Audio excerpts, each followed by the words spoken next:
अगर वैसे देखा जाए तो हम आईवी फ्लूइड्स दे सकते हैं through many aspects. We can give IV fluids through a peripheral line, we can give IV fluids through a central line, we can give IV fluids through intraosseous routes. Right. So हम यहाँ देखने जा रहे हैं कि for any undergraduate student we are predominantly trying to see that जे काही आपले युजीचे स्टुडंट्स आहेत, like you can say you are an intern, you are a post intern, you are may be a resident, और you might be a final year third year student. So what type of IV fluids you need to know? Okay, so these are the things which you should be aware about, right? Because in any hospital, if you are going to go and if a consultant is going to tell you, okay, त्याला IV वर ठेव, put him on IV fluids, so you should know कौन से patient को कौन सा IV fluid जाना चाहिए. So this is the basic concept why we are studying IV fluids. It is going to be required in all types of you can say it is going to be required in all types of faculties, like medicine में लगेगा, pediatrics में लगेगा. It is also required in your surgery. It is also going to be required in any other branch you are going to take. Even if you are going to stop here, IV fluids are going to be required. Okay, so these are the things which irrespectively you are going to require in any type of branch. So ऐसे कुछ नहीं है कि बाबा surgery ही aspect देखना है, तो ऐसे कुछ नहीं है. Okay, so please mute yourself, or else I will not allow you to unmute you. If anybody has to unmute, so please just raise your hand or put in chat box. I will unmute you for that sake. Okay, fine. So let's begin. So IV fluids अगर हम देखें, so this is the first slide. So it is the most common intervention in hospital. कोई भी patient जब हम admit करते हैं तो सबसे पहली चीज हम उसको क्या करते हैं, तो पहले हम उसको इंट्राकैथ सिक्योर करते हैं.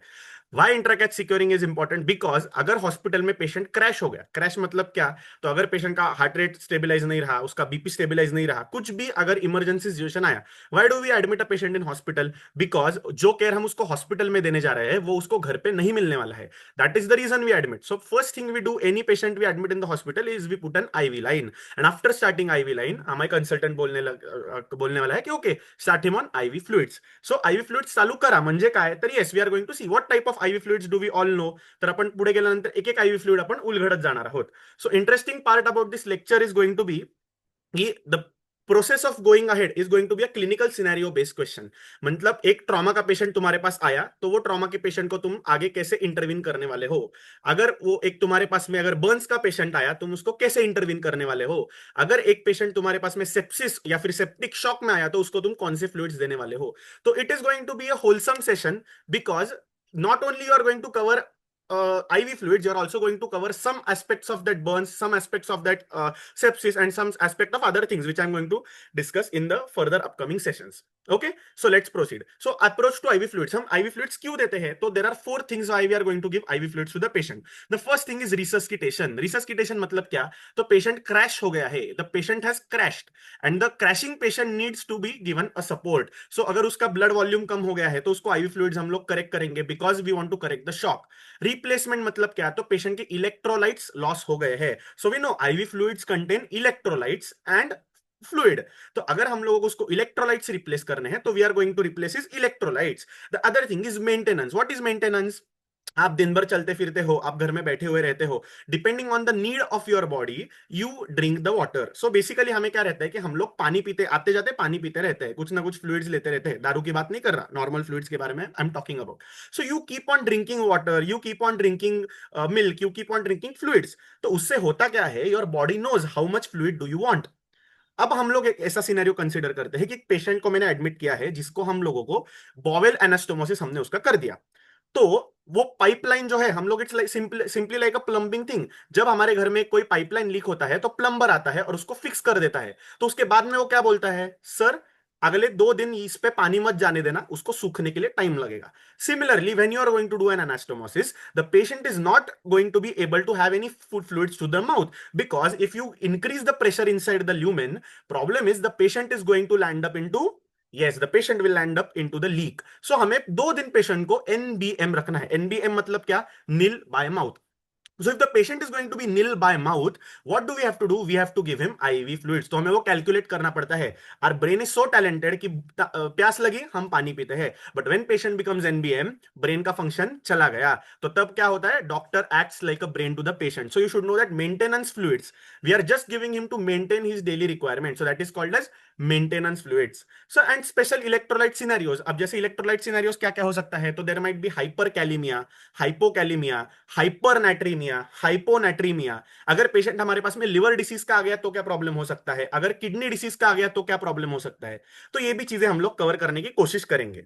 अब ऑब्वियसली हमारे जो ऐप है उसमें सब चीजें इन डिटेल कवर किए हम लोगों ने, हम सब का एक क्रक्स मिला के एक लेक्चर बने, इसलिए हम लोग we are going to try, will try to cover it in 1.5 hours maximum. अगर थोड़ा सा टाइम लगे तो एक 15-20 मिनट्स एक्सटेंड करेंगे।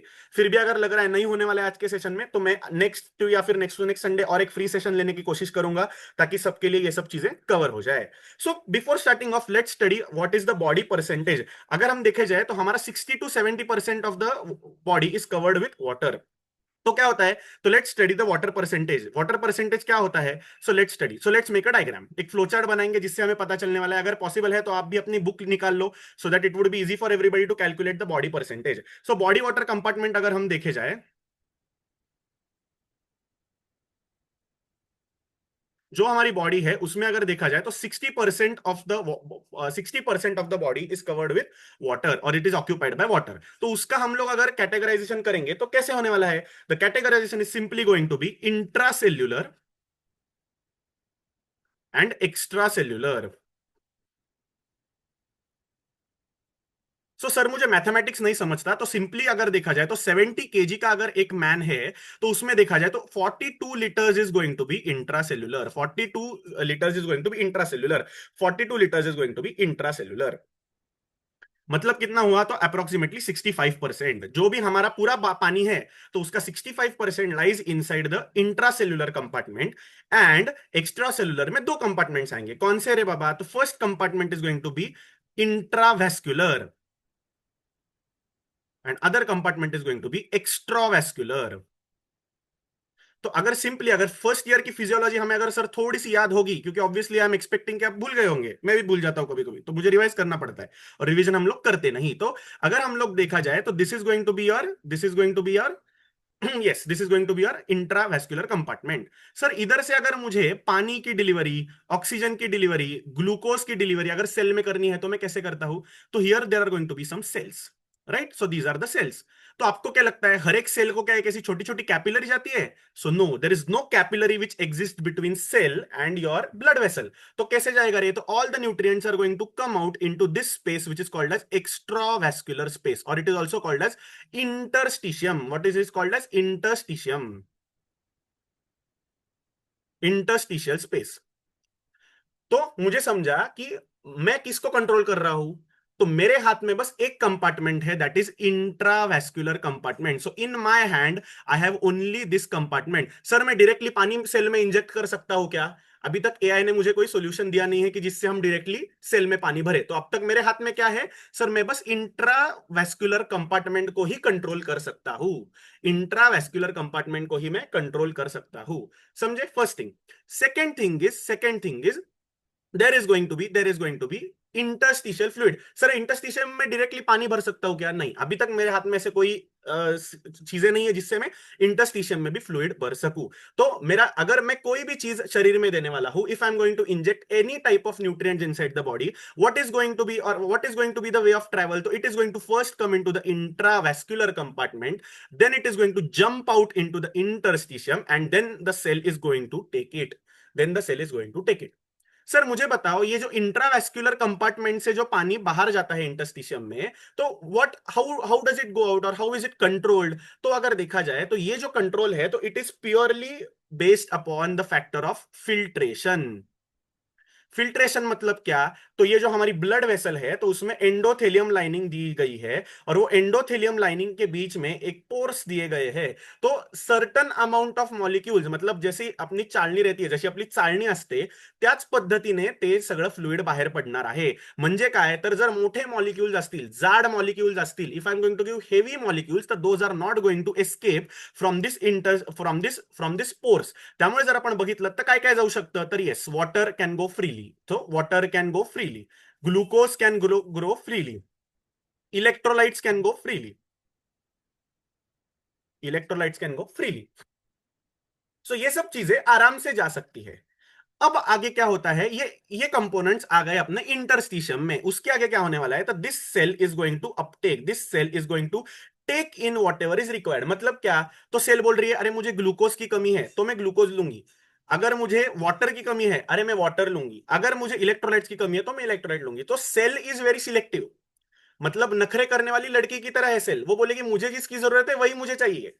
और इंटरस्टिशियम कैसा है रे, तो it is like a flexible husband. 40 के बाद जो हस्बैंड में क्वालिटीज आती है कि अरे कुछ भी चलेगा, मुझे चलेगा, आप बोलोगे वैसे मैं करूंगा, तो वैसा है अपना इंटरस्टिशियम, जो भी इंट्रावेस्कुलर कंपार्टमेंट में है मैं लेने के लिए तैयार हूं। पर सेल बोलेगी ना ना ना, मुझे सब नहीं चाहिए, मुझे जो चाहिए वो मैं बताऊंगी, वही मुझे आपको लाके देना है। तो ये कंपोनेंट कैसे कंट्रोल करने वाले हैं हम लोग, तो ये कंपोनेंट कंट्रोल करने के लिए हमारे पास में सेल में कुछ ना कुछ मॉलिक्यूल्स दिए गए हैं which are called as pumps और which are called as channels. तो देयर आर स्पेसिफिक चैनल, जैसे हमने फर्स्ट ईयर में पढ़ा था, सोडियम पोटेशियम एटीपेज क्या करता है वो, तो 3 सोडियम बाहर डालता है, 1 पोटेशियम अंदर डालता है। सर ऐसे क्यों है, क्योंकि समझो कि in the intravascular compartment the most important cation और most important you can say electrolyte is sodium. But अगर देखा जाए तो इंट्रासेल्युलर सबसे ज्यादा कौन इंपॉर्टेंट है, तो इट इज पोटेशियम। तो ये सब फिजियोलॉजी की बात है। अभी फिजियोलॉजी की अगर बातें करने लगेंगे तो आप बोलोगे अरे सर आप सिखाने क्या आए थे और सिखा क्या रहे। But why this is important is I need you to know that what we are trying to control is only the intravascular compartment through IV fluids.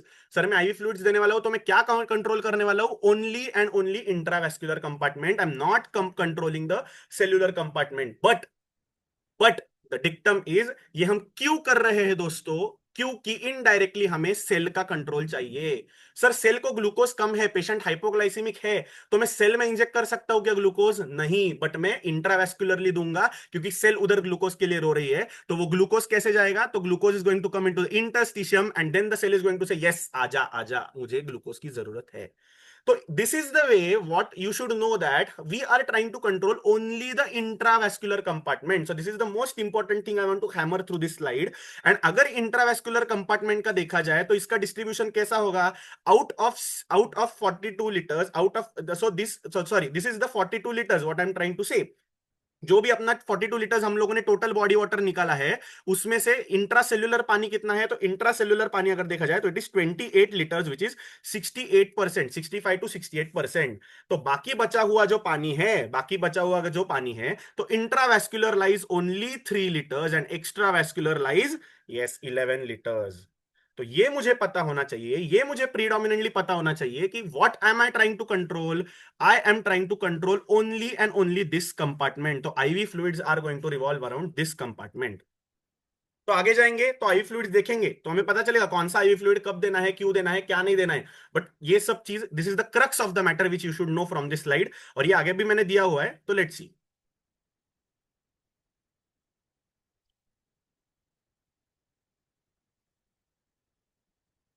So let's go ahead.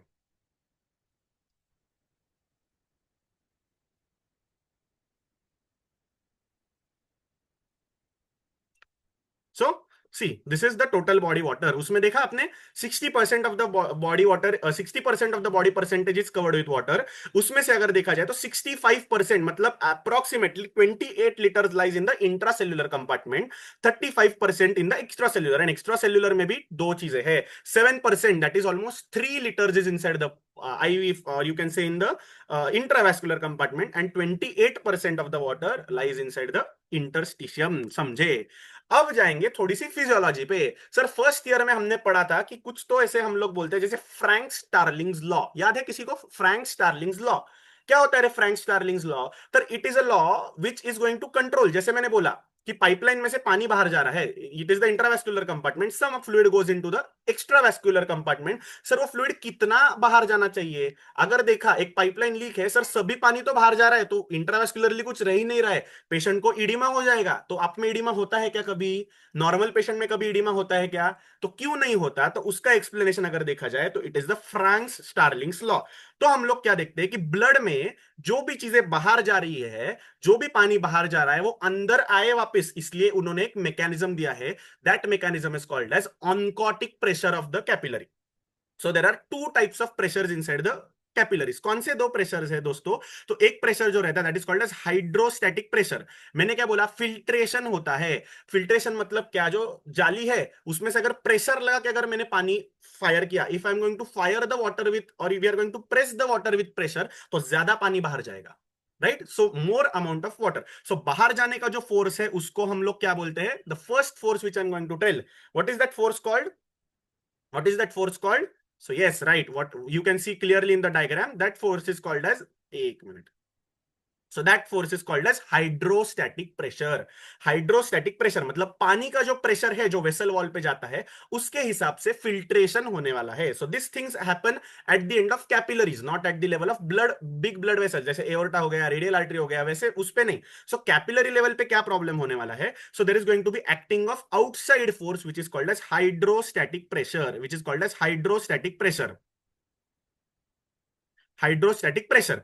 तो ये नॉर्मली कितना रहता है? जब तक हमारा blood 120/80 BP से capillary तक जाता है तब तक उसका प्रेशर हो जाता है 35 mm Hg। So this is arterial side and this is venous side. तो this is 35 mm of Hg stat outwards. But क्या होने वाला है? अपने पास जो मॉलिक्यूल्स है अंदर, जिसको हम लोगों ने बोला है ऑनकोटिक मॉलिक्यूल्स, अगर सिंपल भाषा में बोला जाए तो it is nothing but albumin. Protein है, it has the retention capacity of the water, so it has water holding capacity, so albumin. तो ये अल्ब्यूमिन क्या करने वाला है? ओके, बाहर का प्रेशर 35% तक है क्या? कोई दिक्कत नहीं, मैं अंदर प्रेशर लगा के रखूंगा। कितना? तो 25 mm Hg। तो नेट फिल्ट्रेशन प्रेशर क्या हो गया दोस्तों? it is going to be 10 mm of Hg outwards, 10 mm of Hg outwards। It same, it acts like your mother. मतलब हम कितने भी बड़े हो जाए बट हमें जमीन पे रखने का काम अपने घर वाले करते हैं। वैसी वाली चीज है कि मैं कितना भी उड़ने की कोशिश करूं, मेरे घर वाले मुझे जमीन पे रखेंगे। They will make me realise from where have I come and from how much efforts have I become a doctor. तो हम लोग क्या होता है, एक बार दिमाग में हवा चल गई तो मैं डॉक्टर हूं, मुझे कोई बोल नहीं सकता, तो वो चीज हमें हो ना, इसलिए अपने पेरेंट्स हमें ग्राउंडेड रखते हैं। वैसे ही अल्ब्यूमिन वो ब्लड को ग्राउंडेड रखता है कि ठीक है, तू 35 से बाहर जा रहा है, मैं तुझे 35 से नहीं जाने दूंगा, मैं 25 का फोर्स इनवर्ड लगाऊंगा। So this force is going to remain constant. Now what happened? Now what happened? Yes. So now what happened? It is go. This same blood is going to come here. अब क्या हो गया? पानी तो बाहर चला गया ऑलरेडी, डिस्टेंस भी बढ़ गया, तो नेचुरली प्रेशर कम हो गया। तो प्रेशर कम होने के बाद क्या प्रॉब्लम हुआ? तो प्रेशर कम अगर हो गया तो what is going to happen? So see, what comes is, yes, the hydrostatic pressure reduces, and along with that the oncotic pressure is the same। मतलब 25 का इनवर्ड प्रेशर अभी भी है बट आउटवर्ड प्रेशर अब कितना बचा है? ओनली 7। तो ये प्रेशर कितना हो गया? -8। So what happened? जाते वक्त 10 mm Hg फिल्ट्रेशन आउटसाइड हुआ, but in the venous side what happened is 8 mm of Hg अंदर पुल किया गया because of that molecules, because of that molecules. समझे ये चीज? तो नॉर्मली अगर देखा जाए तो कितना डिफरेंस आ गया रे? तो 2 mm ऑफ Hg का प्रेशर, मतलब सर थोड़ा फ्लूइड अभी भी बच गया, 10 mm ऑफ Hg से बाहर फेंका, 8 mm ऑफ Hg से अंदर लिया, तो 2 mm ऑफ Hg से तो अभी भी जो फ्लूइड बचा है वो कैसे आने वाला है सर मेरे बॉडी में? So it comes through the lymphatic channels. So this is going to come through the lymphatic channels. तो मुझे ये सब चीजें पता होनी चाहिए टू अंडरस्टैंड आईवी फ्लूइड्स। अब मैं क्या बोलने जा रहा हूं, it is very important what I am going to say, कि मुझे एक चीज तो समझ में आ गई। क्या चीज समझ में आ गई सर?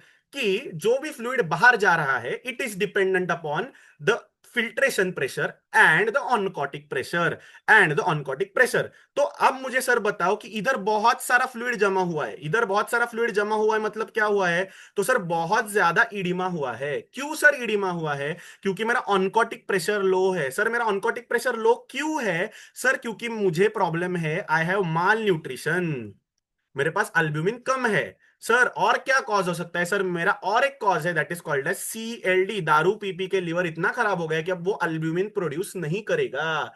तो प्रॉब्लम क्या हो गया? Because of hypo albuminemia what is going to happen? तो फ्लूइड बाहर तो जाएगा पर अंदर आएगा नहीं, मतलब घर वाले बचे नहीं तो जमीन पे पाव ना रहा, और जैसे ही एक बार मेरे को फटका बैठ गया तो nobody is going to help me out. So समझा मुझे कि दिस इज वेरी इंपॉर्टेंट। तो इसमें मुझे क्या करना है? मुझे एक ऐसा मॉलिक्यूल देना है कि जो वो फिल्टर आउट तो ना हो बट वो also it is going to increase the intravascular oncotic pressure. तो इसलिए हम लोग क्या दे सकते हैं? तो जो ऐसे मॉलिक्यूल्स है कि जो वो जाली से बाहर नहीं जाएंगे। मैं क्या बोल रहा हूं? ऐसे मॉलिक्यूल्स जो जाली से बाहर नहीं जाएंगे, तो उनको मैंने क्या बोला है? कोलॉइड्स। सो पहले आईवी फ्लूइड का इंट्रोडक्शन आ गया कि जो जाली से बाहर नहीं जाने वाला है उसको मैंने बोला दीज आर कोलॉइड्स। उसको मैंने बोला कोलॉइड्स। तो वो कोलॉइड्स क्या करने वाले हैं? तो those are going to increase the oncotic pressure. तो अल्ब्यूमिन एक कोलॉइड हो गया। वैसे बहुत सारे कोलॉइड मॉलिक्यूल्स है। Albumin is a natural colloid. और नेचुरल कोलॉइड सर मुझे क्या क्या पता है? कि मुझे पता है सर, ब्लड, जो भी ब्लड कंपोनेंट्स है, जैसे कि एफएफपी हो गया, पीसीवी हो गया, एफएफपी हो गया, तो these all are intravascular oncotic holders, जिसको हम बोलते हैं वो कोलॉइड्स है। पर सर अब मुझे ये सब चीजों की जरूरत नहीं है, मेरा ये सब चीज अच्छा है, बट मुझे सेल्यूलर लेवल पे जाके खेलना है। मतलब क्या? मुझे सेल्स को थोड़ा सा पोषण देना है, सेल्स को इलेक्ट्रोलाइट्स का डेफिशिएट नहीं होने देना है। तो हम लोग ऐसा फ्लूइड इसमें इंजेक्ट करने वाले हैं जो जाली से आगे पीछे आराम से हो सकता है। जो the fluid which is going to pass on through the fluid which is going to pass on through those membranes और through those pores very easily. तो वो फ्लूइड्स को मैंने क्या नाम दिया? वो फ्लूइड्स को मैंने नाम दिया है क्रिस्टलॉइड्स। मुझे दो चीजें समझी, colloids versus crystalloids. Sir maximum कौन सी चीजें हम लोग अपने रूटीन प्रैक्टिस में यूज करते हैं? तो ऑब्वियसली हमें सेल्स को बचाना है। सब पेशेंट्स को इंट्रावेस्कुलर का कोई प्रॉब्लम रहता है क्या? तो नहीं। तो हमें क्या करना है? तो हमें मैक्सिमम जो प्रैक्टिस में हम लोग यूज करते हैं, these are crystalloids. Sir crystalloids का कुछ नाम बता सकते हैं क्या? डेफिनेटली बताऊंगा। क्रिस्टलॉइड्स का नाम हमें पता है, NS, RL, DNS, plasma light. NS मतलब normal saline which contains sodium and chloride along with water. Sir RL, RL मतलब क्या रे? तो रिंगर्स लैक्टेट। डीएनएस मतलब क्या रे? तो dextrose normal saline along with glucose. Sir DNS कब दूंगा? तो ऑब्वियसली जो पेशेंट को अभी मैंने आपको बताया, जो एनबीएम है, जो कुछ खा पी नहीं रहा है, उसको मुझे ऑब्वियसली डीएनएस देना पड़ेगा, क्योंकि उसको मुझे शुगर भी देना है। उपवास 2 दिन करेगा, 3 दिन करेगा, बाद में कभी ना कभी तो सेल्स बोलेंगे मुझे ग्लूकोज चाहिए।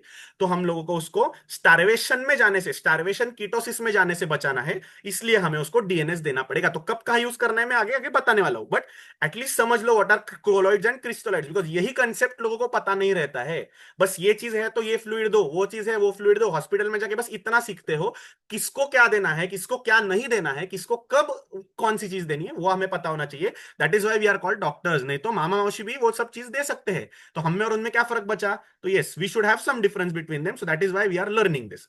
समझे? So this is about the oncotic pressure. अब जो हम लोगों ने आगे जाके बात की, तो आगे अगर हम लोग देखें तो this is the diagram which I was talking about, कि पहले क्या हुआ? ब्लड से हम लोग का पानी बाहर आ गया, वही पानी सेल ने अंदर ले लिया। तो सेल किसके ऊपर डिसाइड करने वाली है पानी अंदर लेना है या नहीं लेना है? सर किसके ऊपर डिसाइड करेगी? तो yes, we know what is component which is called as plasma osmolality. Plasma osmolality. Sir अपना नॉर्मल ऑस्मोलालिटी कितना रहता है? तो अगर देखा जाए तो अपना normal osmolality is around, yes, around 280 to 300। 280 to 300। तो इसलिए जो भी आईवी फ्लूइड्स हम लोग देने वाले हैं, मैं क्या बोल रहा हूं, जो भी आईवी फ्लूइड्स हम लोग देने वाले हैं, तो वो अराउंड दिस ऑस्मोलालिटी ही मेंटेन किए जाते हैं, क्योंकि we don't want to disrupt the plasma osmolality. Around this मतलब नॉट एग्जैक्टली 280 to 300। कुछ आईवी फ्लूइड्स 220 रहेंगे, कुछ आईवी फ्लूइड्स 350 रहेंगे। सर ऐसे क्यों रखा गया है? तो जो मुझे समझना चाहिए कि अरे मुझे सेल में पानी कम हो गया, मतलब पेशेंट इज डिहाइड्रेटेड। अगर पेशेंट डिहाइड्रेटेड है दोस्तों, तो मुझे ऐसा फ्लूइड देना चाहिए कि जो सेल के अंदर जाए। तो मुझे समझ में आना चाहिए, अगर सेल की ऑस्मोलालिटी कितनी है?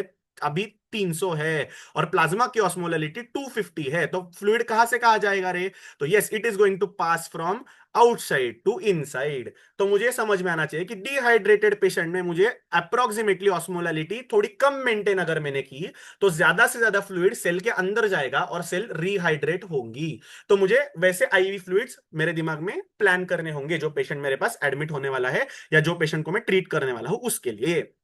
सो osmolality is a very important concept. तो तीन चीजें समझी, what is vascular compartment, how the vascular is controlled, जिसको कोलाइड्स के लिए जो इंपॉर्टेंट होने वाला है, और how is the fluid exchange going to happen between the cell, it is going to be based upon the osmolality. तो ये चीजें अगर मुझे अब तक अगर अच्छे से पता चल गई होंगी, तो हम आगे जाने वाले हैं to the scenarios, to the scenarios.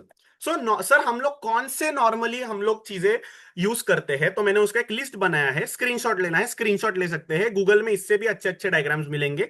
I have just used some amount of things जो हम लोग रूटीनली यूज करते हैं। सर कौन सा यूज करते हैं, तो yes this is 0.9% normal saline. Composition हम लोग को ध्यान करने की जरूरत नहीं है, हम बायोकेमिस्ट नहीं है, बस बेसिक पता होना चाहिए कंपोनेंट्स क्या है। So first is 0.9%। अब सी दिस इज आइसोटोनिक। सो क्रिस्टोलॉइड मतलब मुझे समझा जो फ्रीली इंट्रा एंड एक्स्ट्रावास्कुलर में जा सकता है, सो दैट इज क्रिस्टोलॉइड। और आइसोटोनिक मतलब क्या, कि जो सेल के अंदर बाहर भी टोनिसिटी के आसपास से करेगा, नॉर्मल ब्लड का जो ऑस्मोलैलिटी है उसके हिसाब से मैंने वो फ्लूइड बनाया हुआ है। तो तीन फ्लूइड्स मुझे पता चल गए। यस, क्या समझे, तो 0.9% normal saline, ringers lactate and Plasma light. Sir crystalloids में हाइपोटोनिक दिया है। Sir why is hypotonic important, because dehydration में देना है। तो नॉर्मली अगर देखा जाए तो जो बच्चू लोग रहते हैं, पीडियाट्रिक्स जो लोग रहते हैं, उनमें सेल्यूलर डिहाइड्रेशन बहुत जल्दी होता है।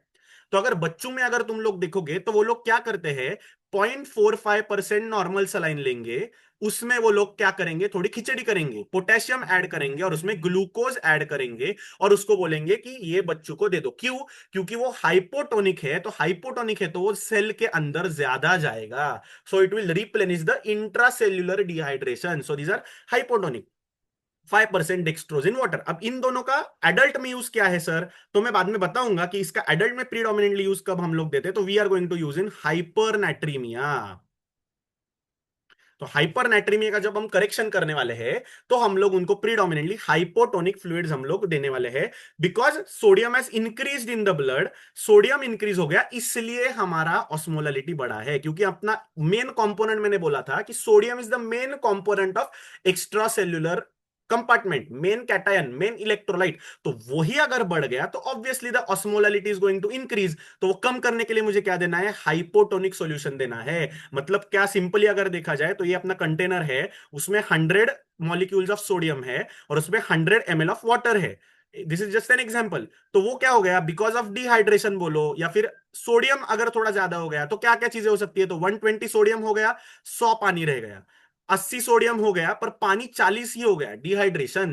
तो these are types of hyponatremia, euvolemic, hypovolemic and hypervolemic hyponatremia. तो ये कैसे होने वाला है, तो उसके हिसाब से मैं फ्लूइड मैनेज करने वाला हूं। इतना डिटेल अभी इस लेक्चर में नहीं करेंगे, वो हम सब लोगों ने डिटेल ऐप में जो जो सेक्शन है उसमें हम लोगों ने किया है। अभी हम लोग को बस क्रक्स जानना है कि हमें हाइपोटोनिक फ्लूइड्स कब देना है। तो इधर देखा जाए तो क्या हुआ है, इसमें पानी भी कम हुआ है और सोडियम भी कम हुआ है, बट रिलेटिवली सोडियम थोड़ा ज्यादा है। तो मुझे क्या करना है, सोडियम तो उसको देना है, उसके साथ में थोड़ा ज्यादा पानी देना है, इसलिए मैंने हाइपोटोनिक फ्लूइड यूज किया। सर हाइपरटोनिक किधर यूज करना है रे, तो मुझे सेल से पानी अंदर लेना है वेस्कुलर कंपार्टमेंट में। वो क्या बोला, सेल का अंदर का पानी मुझे ब्लड में लेना है। सर कब लेना हो सकता है, तो एकदम कॉमन सिनेरियो जो हम लोग देखते हैं, तो ब्रेन इंजुरी अगर जब देखा जाए तो ब्रेन को जब इंजुरी होता है तो ब्रेन में ईडिमा होता है, न्यूरोनल ईडिमा।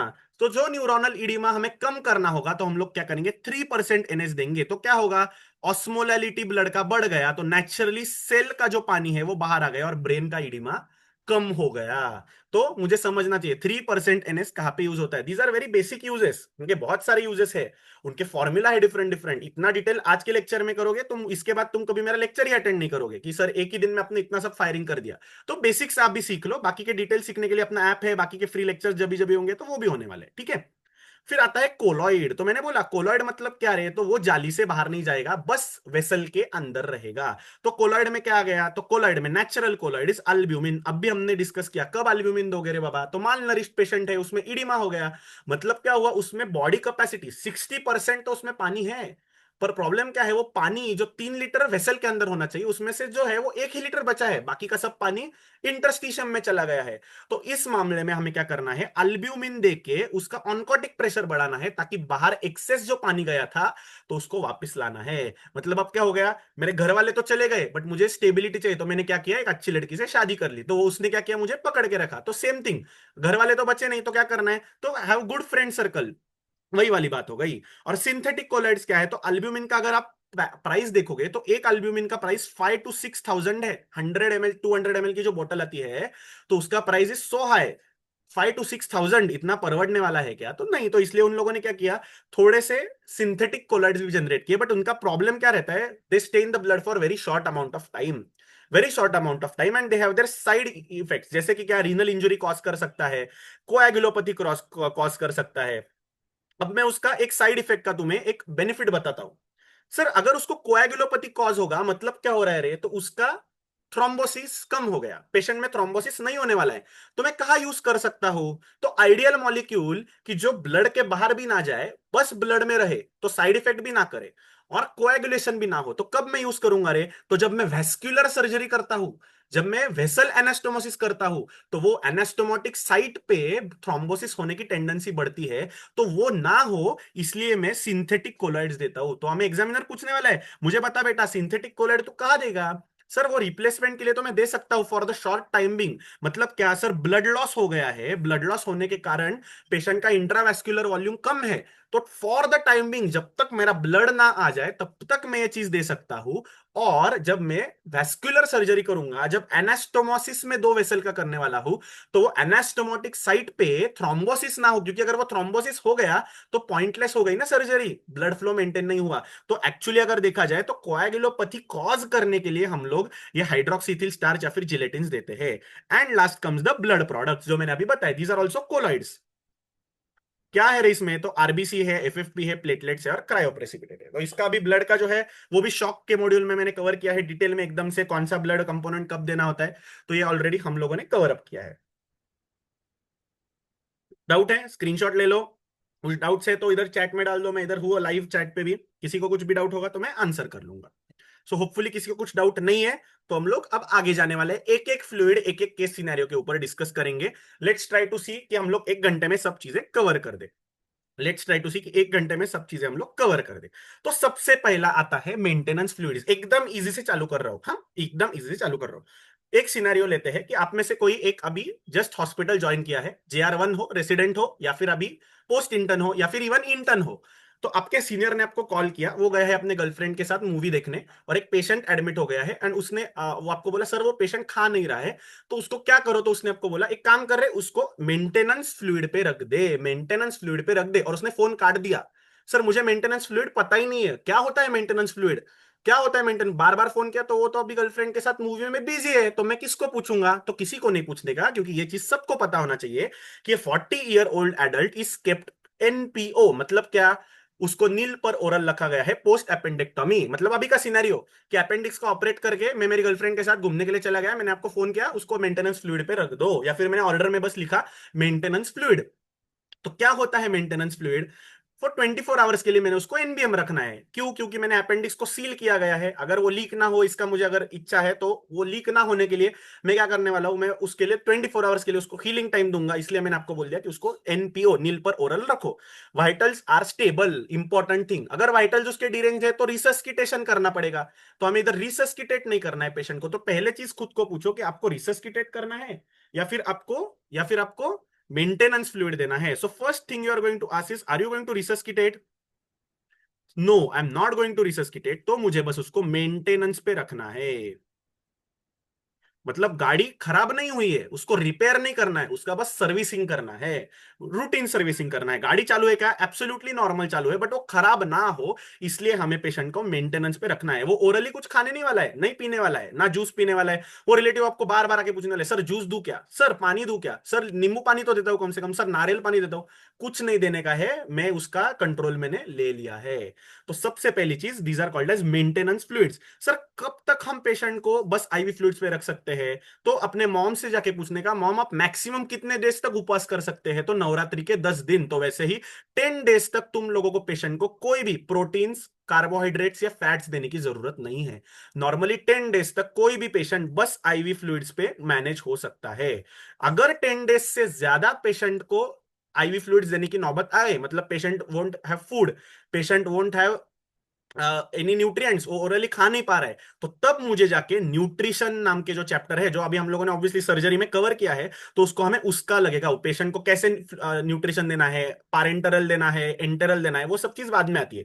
बट 10 डेज तक आईवी फ्लूइड, मतलब रिलेटिव आपको आके पूछने वाला है, अरे सर उसको कुछ खा नहीं रहा है, बस पानी दे रहे हो आप सलाइन से। रिलेटिव को भी समझता है कि सलाइन के पानी में प्रोटीन्स नहीं होते, सलाइन के पानी में कार्बोहाइड्रेट्स नहीं होते, सलाइन के पानी में फैट्स नहीं होते, तो खा नहीं रहा है तो कितने दिन तक? तो उनको बोलने का, अरे आप नवरात्रि के 10 दिन उपवास करते हो तो मरते हो क्या? नहीं, तो 10 डेज तक you can keep the patient only on ivy fluids. तो व्हाट इज मेंटेनेंस फ्लूइड? तो मुझे आप बताओ क्या क्या चीजें बॉडी को लगेगी मेंटेन करने के लिए। तो सिंपल सी बात है, बॉडी को क्या क्या चीजें लगेगी, तो जो हम लोग खाते हैं उसमें कौन कौन से इंपॉर्टेंट रहते हैं? सर राइस खाया, उसमें नमक डाला, तो नमक मतलब क्या हो गया? सोडियम मुझे इंपॉर्टेंट है, उसके साथ में क्लोराइड इंपॉर्टेंट है। सर पानी तो मैं दिन रात आते जाते पीता हूं, फ्री में मिलता है, तो पानी भी इंपॉर्टेंट है। सर मैं दिन भर खा रहा हूं, मैं बहुत खेलकूद कर रहा हूं, तो मुझे बॉडी के लिए मेटाबॉलिज्म या फिर एनर्जी के लिए जो चीज लगेगी, तो it is called as glucose. तो ये तीन चीजें मुझे चाहिए ही चाहिए। एंड उसके साथ में जो हम लोग खाते पीते रहते हैं उसमें सम अमाउंट ऑफ क्या क्या रहता है? कैल्शियम रहता है, मैग्नीशियम रहता है, सम अमाउंट ऑफ पोटेशियम रहता है। अब मुझे क्या बताना है कि sodium extra cellular compartment, potassium intracellular compartment, मतलब इंपॉर्टेंट मॉलिक्यूल्स अगर मैंने बोला कि बाबा ये तो चीज चाहिए ही चाहिए, तो कौन सी चीज चाहिए रे बाबा? सोडियम चाहिए, क्लोराइड चाहिए, पानी चाहिए, ग्लूकोज चाहिए, पोटेशियम चाहिए। तो सर मुझे ये फ्लूइड बता दो जिसमें ये सब चीजें हैं, मैं वो देता हूं। खत्म, आंसर मेरे पास में मिल गया। तो क्या क्या चीजें हैं रे मेरे पास में? तो मेरे पास, अगर मैंने अभी इसका लिस्ट बनाया, तो ये चार चीजें होने वाले फ्लूइड कौन से हैं? तो सिंपल सी बात हो गई, मेरे पास में क्या क्या चीजें हो सकती है। So first thing I am going to have is NS. NS. दूसरी चीज मेरे पास क्या आ गई, जिसमें सोडियम हो गया, पोटेशियम हो, सोडियम हो गया, क्लोराइड हो गया, और पानी हो गया, पहली चीज। दूसरी चीज क्या आई मेरे पास में? आरएल। आरएल का कंपोजिशन हम लोग देखने वाले हैं। आरएल में क्या क्या आता है रे? सोडियम आता है, पोटेशियम आता है, क्लोराइड आता है, HCO3 आता है, बाइकार्बोनेट आता है, मतलब लैक्टेट बोलते हैं, मैं उसका डिटेल में आपको बताऊंगा उसका मेटाबॉलिज्म। लैक्टेट आता है, सम अमाउंट ऑफ कैल्शियम रहता है, मैग्नीशियम नहीं रहता है उसमें। सो एनएस हो गया, आरएल हो गया, ठीक है। अब तीसरा फ्लूइड जो मैं बताने जा रहा हूं, तो उसको बोलते हैं प्लाज्मा लाइट।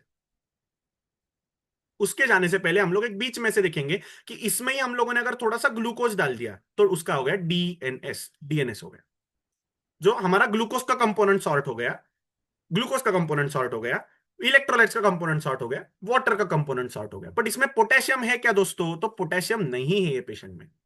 एनएस में पोटेशियम नहीं जाएगा, इसलिए हम लोग क्या करेंगे? आरएल को प्रेफर करेंगे।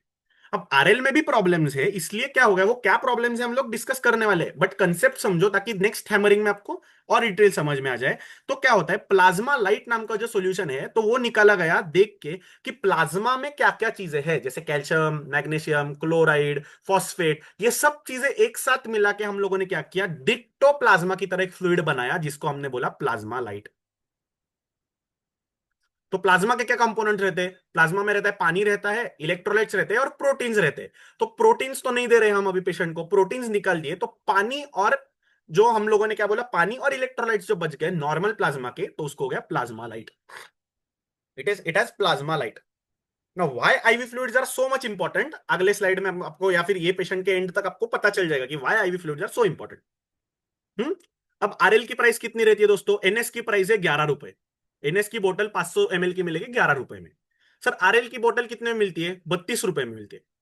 आरएल की बोतल मिलेगी 32 रुपए में। सर डीएनएस की बोतल कितनी है? वैसे अराउंड 25 to 30 रुपए की डीएनएस की बोतल है। 25 to 30 ml की डीएनएस की बोतल है। सर प्लाज्मा लाइट की बोतल कितनी रहेगी? 50 रुपए, 100 रुपए, 350 रुपए की एक बोतल है 500 ml।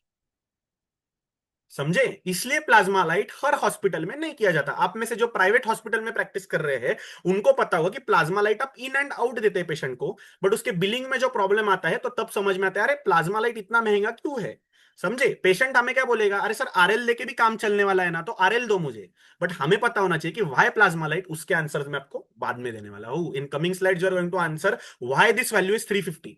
नहीं तो हम लोग क्या बोलते हैं, ये इंटरनेशनल है, इंपोर्ट ड्यूटी है, गवर्नमेंट जीएसटी मार रहा है, उसके पीछे भी कटिंग खा रहा है, डॉक्टर कट खा रहा है, हॉस्पिटल कट खा रहा है। No, it has its own components, उसको कुछ तो रीजन है जिसको प्लाज्मा लाइट बनाया गया है, तो वो क्या रीजन है हम लोग बाद में देखने वाले हैं। तो it is very interesting. So 40-year-old male patient who has kept NPO post appendectomy for 24 hours, maintenance fluid मुझे कैलकुलेट करना है, मेंटेनेंस फ्लूइड मुझे कैलकुलेट करना है। तो क्या है बाबा, which is the fluid of choice? तो अभी मैंने आपको बताया क्या फ्लूइड ऑफ चॉइस हो सकता है। तो मैंने आपको बताया एनएस एक हो सकता है, डीएनएस हो सकता है, आरएल हो सकता है, नहीं तो प्लाज्मा लाइट हो सकता है। सर बट मैंने इधर बोला है why not NS, why not NS, why not use NS? Sir NS के लिए आप इतना ना क्यों बोल रहे हैं? एनएस तो 11 रुपए में आता है, फिर भी सोडियम का ये कर रहा है, रिप्लीट कर रहा है, पोटेशियम रिप्लीट कर रहा है, पानी तो दे ही रहा है पेशेंट को, तो क्यों आरएल क्यों यूज करूं? 3 एनएस की बोतल अगर मैं दिन में दूंगा तो उसमें एक आरएल की बोतल आ रही है। सर पेशेंट का तो सोचो, एनएस क्यों नहीं दे रहे? तो इसका भी आंसर मैं आपको नेक्स्ट स्लाइड में बताने वाला हूं। ये सब क्वेश्चंस आपके दिमाग में दौड़ाते फिरो, क्योंकि उसके आंसर्स आपको लॉजिकली ही मिलने वाले हैं। इसमें कोई रॉकेट साइंस नहीं है। It is going to be a very logical answer to it and you are going to say oh ये तो मुझे पता ही नहीं था। नॉर्मल लॉजिक है जो हमें आपका ना 11th 12th स्टैंडर्ड का बच्चा भी वो लॉजिक लगा सकता है। आगे अगर देखा जाए, मेंटेनेंस फ्लूइड कैलकुलेशन कैसे कैलकुलेट करोगे रे फ्लूइड? तो मुझे फ्लूइड तो पता चल गया, मतलब अब मेरे हाथ में क्या बचा? एनएस यूज करना नहीं, सर ने बोला, वो क्यों नहीं यूज करना मैं अगले स्लाइड में बताने वाला हूं। तो एनएस तो मैं यूज नहीं करने वाला हूं। तो कौन से फ्लूइड बचे रे मेरे हाथ में? तो यस, वन जिसमें डेक्सट्रोज कंटेनिंग फ्लूइड है, जिसको मैंने बोला एक तो डीएनएस हो गया कि बाबा इसको ग्लूकोज चाहिए, ग्लूकोज चाहिए। और कौन सा फ्लूइड बचा मेरे प्लास में? तो either you can take RL or you can use D or you can use Plasma Lyte, or you can use Plasma Lyte. मतलब मेंटेनेंस फ्लूइड अगर मैंने रख पेशेंट को ऐसे बोला तो तुम लोगों के दिमाग में क्या आना चाहिए? ए मेंटेनेंस फ्लूइड बोला ना, तो मैं आरएल डालूंगा पहले ऑर्डर में, या फिर अगर पेशेंट अफोर्डिंग है तो प्लाज्मा लाइट डालूंगा, उसके साथ में डीएनएस डालूंगा। सर कितना डालू? 10 बोतल दू, 20 बोतल दू? तो वो कैलकुलेट करने के लिए मेंटेनेंस फ्लूइड इज अराउंड 30 ml/kg/डे। मतलब क्या हो गया? तो एक लेट्स कंसिडर जो अभी क्या, चलो लेट्स कंसिडर 70 kg का जो हम लोगों ने पहले मैन लिया था, 70 × 30 कितना आया रे बाबा?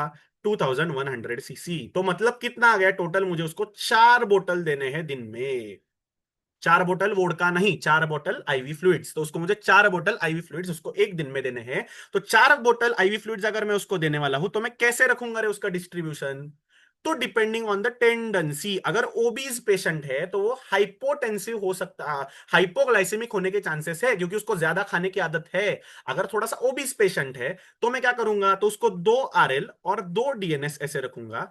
अगर पेशेंट नॉर्मल है, टॉलरेटिंग है, थोड़ा सा लीन है, हाइपोग्लाइसीमिया टॉलरेट, हाइपोग्लाइसीमिया मतलब नॉट एक्चुअल हाइपोग्लाइसीमिया बट वो उसका बीएसएल, उसका बॉडी का रिक्वायरमेंट ऑफ ग्लूकोज कम है वो पेशेंट का, तो मैं उसको क्या दूंगा रे बाबा? तो एक 3 आरएल और 1 डीएनएस। क्यों रे? तो डीएनएस भी हमें कम रखना है क्योंकि अगेन डीएनएस में भी वही एनएस का कंपोनेंट तो है ही, हमारे पास में दूसरा ऑप्शन नहीं है। क्योंकि उसको अगर ग्लूकोज देना है तो हम आरएल में उसको मिक्स नहीं कर सकते, क्योंकि वो आरएल में अगर मैंने ग्लूकोज नहीं, तो आप बोलोगे सर मैं ग्लूकोज लेता हूं D25 का जो एक बोतल रहता है छोटा सा, वो लेके मैं आरएल में डालता हूं, चलेगा क्या? तो नहीं चलेगा, क्योंकि आरएल में जो कंपोनेंट्स है, कैल्शियम है, लैक्टेट है, तो वो ग्लूकोज को इंटरफियर करके उसका मैकेनिज्म ऑफ एक्शन जो रहता है तो वो कम कर देते हैं। इसलिए आरएल में हम कुछ मिक्स नहीं कर सकते, आरएल में कुछ मिक्स नहीं कर सकते। इसलिए ड्रग्स जो भी देने हैं हम किस में दे सकते हैं? डीएनएस में दे सकते हैं, या फिर एनएस में दे सकते हैं। तो वो एक गोल्डन रूल है कि कोई भी, अगर हमें कोई भी मेडिसिन देना है, हमें कुछ पता नहीं है, तो you can give it through NS or you can give it through DNS or you can give it through DNS. Sir ये 2100 आपने बोला, सर और 100 सीसी का मैं क्या करूं? अरे बेटा 100 सीसी तो उसको वैसे भी जाने वाला है। कैसे 100 सीसी रे उसको जाने वाला है? तो 100 सीसी कैसे जाएगा? जो हम लोग उसको आईवी एंटीबायोटिक्स रखेंगे तो उसका 10 सीसी। सर मैंने पैन रखा था ऑर्डर में, पैन 40, वो 10 सीसी के सिरिंज में फ्लश करने पड़ता है। तो ऐसे अगर तुम लोग दिन भर का ड्रग कैलकुलेट भी करने वाले हो तो वो ड्रग कैलकुलेट मिला के भी 100 ml होने ही वाला है। पहले लोग क्या बोलते थे? 4 फ्लूइड एक्स्ट्रा दो, कुछ फर्क नहीं पड़ता है।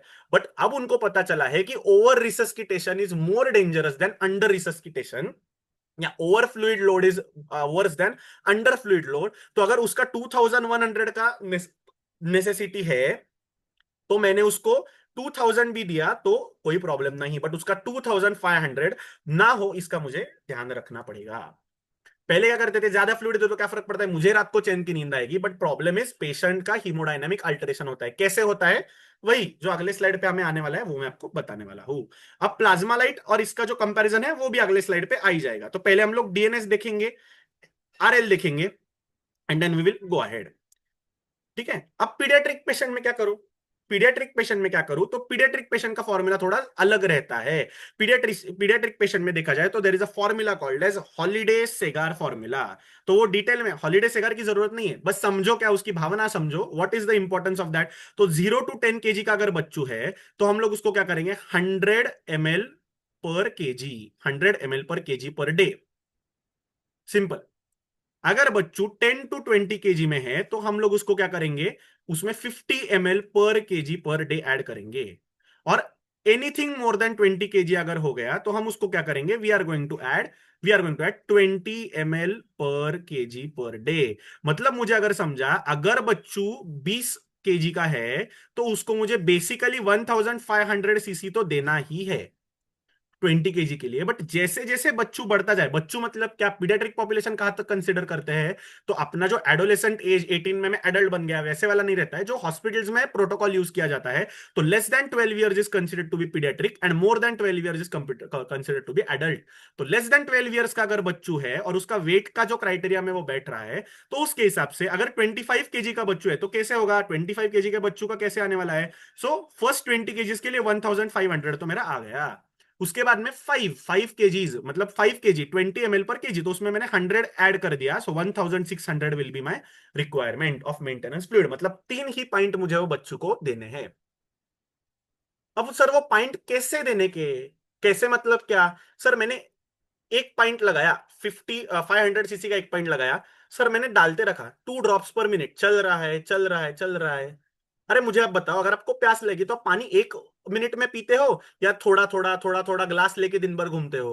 तो if the patient is vitally stable, if the patient has no comorbidities, मतलब क्या, तो उसको कोई भी डायबिटीज नहीं है, उसको कार्डियक डिसीज नहीं है, तो तुम लोग क्या कर सकते हो, ब्रिस्क एडमिनिस्ट्रेशन कर सकते हो। ब्रिस्क एडमिनिस्ट्रेशन मतलब क्या, तो ये फ्लूइड आप, मतलब 1 bottle you can finish up in 2 hours. उसको 3 बॉटल देने हैं ना मुझे दिन में बच्चों को, तो एक बॉटल तुम 2 घंटे में खत्म करो, उसके बाद में बच्चों को बोलो 2 घंटे मोबिलाइज करे। क्यों, क्योंकि सर्जिकल पेशेंट्स में मोबिलाइजेशन इज इंपॉर्टेंट। मोबिलाइज करेगा पेशेंट तो उसका ब्लड सर्कुलेशन बढ़ने वाला है, मोबिलाइज करेगा तो उसका पेन जो है वो सबसाइड होगा, थोड़ा थोड़ा सर्कुलेशन बढ़ेगा, तो 2 आवर्स फ्लूइड्स, 2 आवर्स मोबिलाइजेशन, तो ऐसे आप करने वाले हो। बट अगर पेशेंट कार्डियक पेशेंट है कि जिसमें तुम एकदम से फ्लूइड नहीं दे सकते, patient can land up into cardiogenic shock, patient can land up into decompensated heart disease, तो उसमें तुम लोगों को पेशेंट को टाइट्रेट करके मॉनिटर करके वैसे ही फ्लूइड देना पड़ेगा। बट डोंट वरी, ये लेवल पे आपको कोई आके बोलेगा नहीं कार्डियक पेशेंट को मैनेज कर, no, you are going to only manage the patients who are going to be stable with IV fluids. तो ये आपको पता होना चाहिए कि मुझे मेंटेनेंस फ्लूइड कैलकुलेशन कैसा है वो भी पता चल गया है। So paediatric patients and what are the types of maintenance fluids, तो मैंने अभी बोला आरएल, रिंगर्स लैक्टेट। दूसरा क्या है रे, तो डी फाइव हम किस पेशेंट को देते हैं कि जिसको हमें बस शुगर की जरूरत है, जो पेशेंट को क्या होगा, तो वो पानी जाएगा, what is going to happen. तो अभी मैं डीएनएस के बारे में या फिर इसके डी5 के बारे में भी थोड़ा बात करने वाला हूँ, ये दिस इज डीएनएस, समझे। तो ये बोतल अपने हॉस्पिटल में रहती है। तो अभी हम कंपेयर करेंगे हर एक फ्लूइड को। तो अगर हम लोगों ने देखा तो see what is this, see DNS. Sir plasma osmolality अपने क्या बोला है, 560। मतलब सेल में जाने का छोड़ो, सब चीजें सेल के अंदर आने वाली है। सर ये 560 ऑस्मोलालिटी है, आप पेशेंट को कैसे देने वाले हैं। तो इसका अगर सिंपल सा लॉजिक अगर हम लोग डिसाइड करने वाले हैं तो क्या होने वाला है मैं आपको बताता हूं। If it's going to be very simple, क्या होता है, तो ये ऑस्मोलालिटी ज्यादा भी हो गई तो क्या होने वाला है, ग्लूकोज की ऑस्मोलालिटी कभी भी हम काउंट करते नहीं है आईवी फ्लूइड्स में। क्यों नहीं काउंट करते, लेट्स कंसिडर दिस कंटेनर, इसमें क्या है रे, तो इसमें 100 ml ऑफ पानी है, उसमें 100 मॉलिक्यूल्स ऑफ एनएस है एंड 100 मॉलिक्यूल्स ऑफ ग्लूकोज है। अब क्या हो गया, जैसे ही मैंने ये फ्लूइड इंट्रावेस्कुलरली इंजेक्ट किया, इंट्रावेस्कुलरली इंजेक्ट करने के बाद में क्या हो गया, ये जो ग्लूकोज है दोस्तों, ये सब अपटेक सेल में हो गया। तो this glucose is going to be uptaken by all the cells. मतलब क्या हो गया, इसेंशियली इसका ऑस्मोलालिटी कितना हो गया, only what the NS osmolality is given by। मतलब ग्लूकोज की osmolality अगर देखी जाए तो it is not counted in all these fluids। That is the reason DNS की अगर osmolality मैं एक कंटेनर में काउंट करूंगा तो वो हाइपर ऑस्मोलर लगेगा। बट आइडियली तुम जब वो ब्लड में इंजेक्ट करने वाले हो तो उसमें से ग्लूकोज सब जाने वाला है, और ग्लूकोज एक बार चला गया तो ऑस्मोलालिटी किस पे डिपेंड हो गई, बस एनएस पे डिपेंड हो गई। So that is the whole reason why DNS is considered to be isotonic. Why it is isotonic. तो इसलिए वही वो चार्ट में उन्होंने दिया हुआ है, that is the reason what they have given in the chart also, कि it is yes it is isotonic, it is isotonic initially, समझे। ये आ गया अपना दूसरा फ्लूइड, ये आ गया अपना दूसरा फ्लूइड रिंगर्स लैक्टेट, उसका ऑस्मोलैरिटी अगर देखोगे तो इट इज 273, एंड बस अगर वाटर दिया तो 252 है, बट दोस्तों उसमें से सब ग्लूकोज गायब होने वाला है, इसलिए इसेंशियल ऑस्मोलैरिटी कितने रहने वाला है उसका, ऑलमोस्ट जीरो। बस पानी दे रहे हो, बस पानी दे रहे हो। सर मैं डायरेक्ट पानी इंजेक्ट करता हूं, फिर कर सकता हूं क्या, नहीं, बिकॉज अगर डिस्टिल्ड वाटर तुम लोग इंजेक्ट करोगे तो what problem is going to happen, all the RBCs are going to swell and are going to burst out, इसलिए हम लोग बस पानी कभी भी आईवी से दे नहीं सकते। सो never you can give distilled water through the IV route, उसका रीजन हमें पता होना चाहिए। अब उसके यूजेस अगर तुम लोगों ने देखे तो सिंपल है, शॉर्ट टर्म मेंटेनेंस फ्लूइड के लिए हम लोग यूज कर सकते हैं। आरएल का मैंने बोला फ्लूइड रिसस्किटेशन के लिए भी यूज कर सकते हैं, एसिडोसिस में यूज करेंगे, क्यों करेंगे, आरएल का जब मैं डिटेल बताने वाला हूं तो आगे हम लोग वो आ जाएगा। और ये वाटर बस एनपीओ पेशेंट के लिए जिसको बस कैलोरिक रिक्वायरमेंट है, इसमें हम लोग बस ग्लूकोज देने वाले हैं। इसका क्या है रे बाबा, तो becomes partially hypotonic after glucose metabolism, मतलब क्या हो गया, सेल्स ने सब ग्लूकोज उठा लिया, उठाने के बाद वो हाइपोटोनिक या फिर आइसोटोनिक बन गया। रिंगर्स लैक्टेट क्या होगा रे, तो सेल में उसके कोई कंपोनेंट्स नहीं जाएंगे मोस्टली, तो it is going to stay in the extracellular fluid, and D5 is going to be intracellular as well as extracellular. Intracellular क्यों, तो ग्लूकोज अगर उठा दिया तो हाइपोटोनिक हो गया, हाइपोटोनिक हो गया तो सेल में अंदर पानी भी आ गया, समझे। And always remember the hypotonic fluids are never to be used for shock, never to be used for shock, क्योंकि उनमें पानी रहने नहीं वाला है वेसल के अंदर। तुम जो भी हाइपोटोनिक फ्लूइड दोगे वो सब पानी कहा जाएगा, वेसल के बाहर और सेल के अंदर जाने वाला है। तो इसलिए कोई भी शॉक का पेशेंट अगर आता है तो उसको कभी भी डीएनएस देके रिसस्किटेट नहीं करने का, D5 देके रिसस्किटेट नहीं करने का। सर 500 सीसी तो अंदर डाल रहा हूं, अरे पगले 500 सीसी का बस पानी जा रहा है, वो पानी सेल के अंदर जाएगा, इंट्रावेस्कुलर वॉल्यूम उसका बीपी कभी बढ़ेगा ही नहीं, क्योंकि it is hypotonic fluid, it is hypotonic fluid, समझे। So never you are going to use this in resuscitation, never you are going to use this in रिसस्किटेशन।